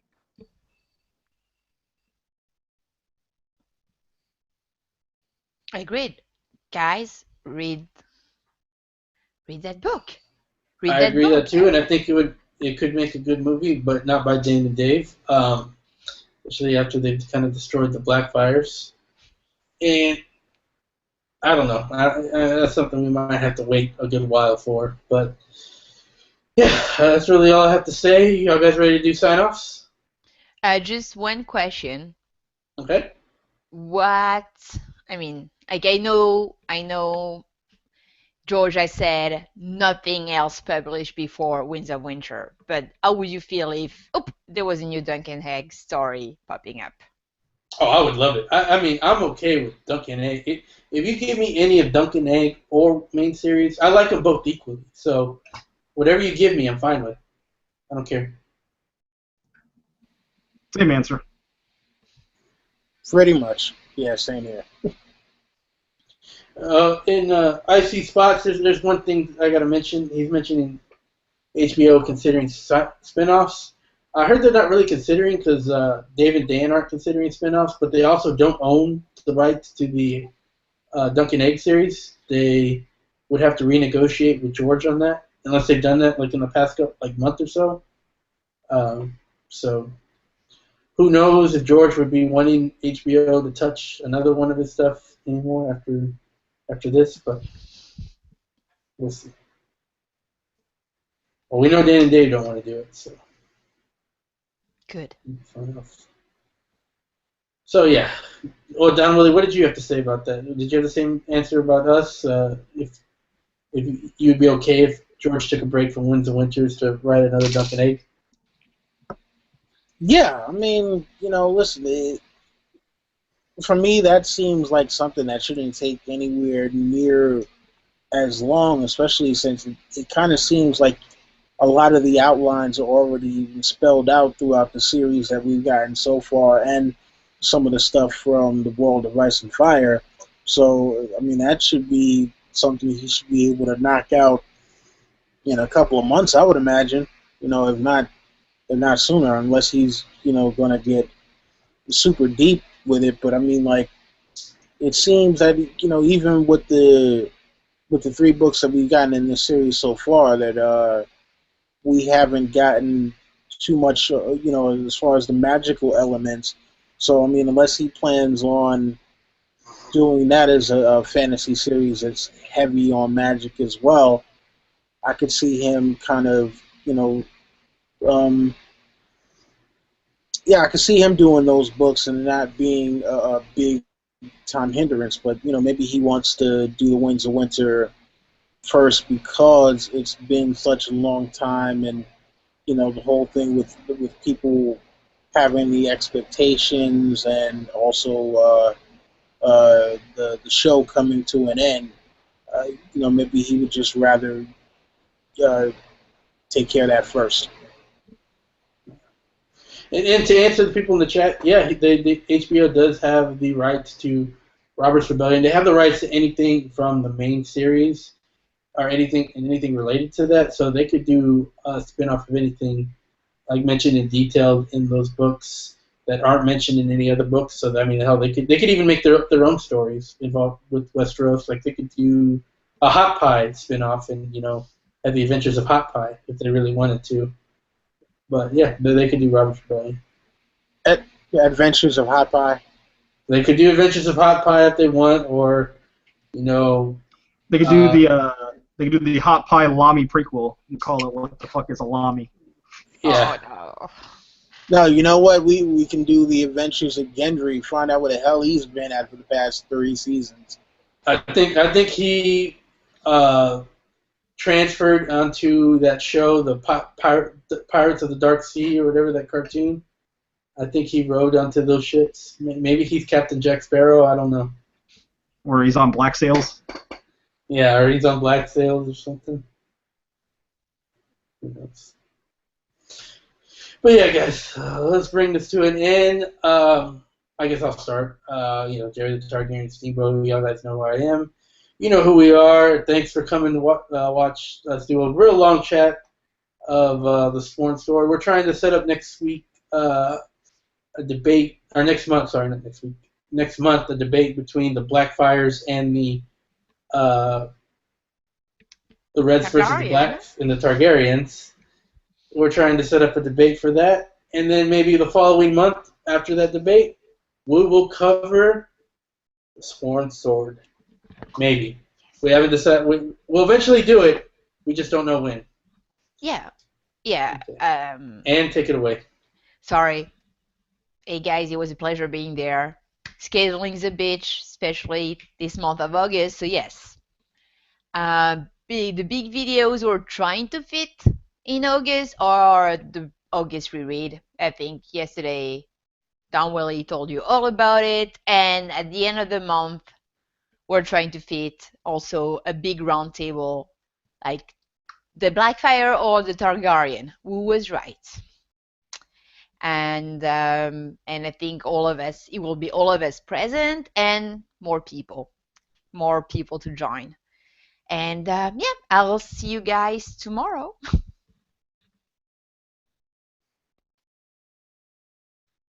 James? Oh yeah, I'll go next. One thing to mention: tomorrow, night of recap. If you guys have been watching the night of Tuesday, there's going to be a cool little game we're going to be playing for people that are fans of movies. So hope you guys join us for that. And then yeah, everything else has been said. And if you're curious, the August reread is going to be Tyrion 11, Storm of Swords. So if you really enjoy that chapter, be thrilled and be ready for it because it's a great chapter. And what time will tomorrow and Tuesday's video be at? Monday will be 10 Eastern. Tuesday we haven't fully discussed it, but I imagine it'll be probably like 8 Eastern, probably somewhere in that range. Just be between 8:30 and 9 Eastern, something like that. Yeah, something like that. Just keep an eye out. So I guess that leaves me now, right? Yeah, listen, thank everyone for coming out today. This was, absolutely a joy to do. This is, pretty long video. We haven't done one of these long ones in a while, but yeah, can't wait to do the next one, the Sworn Sword, where, the whole dunk and egg thing gets even deeper, and wow, of course, as I said, look for us tomorrow night for the night of, Tuesday for the Rotten Tomatoes game, and anything else that might be coming up from the rest of us.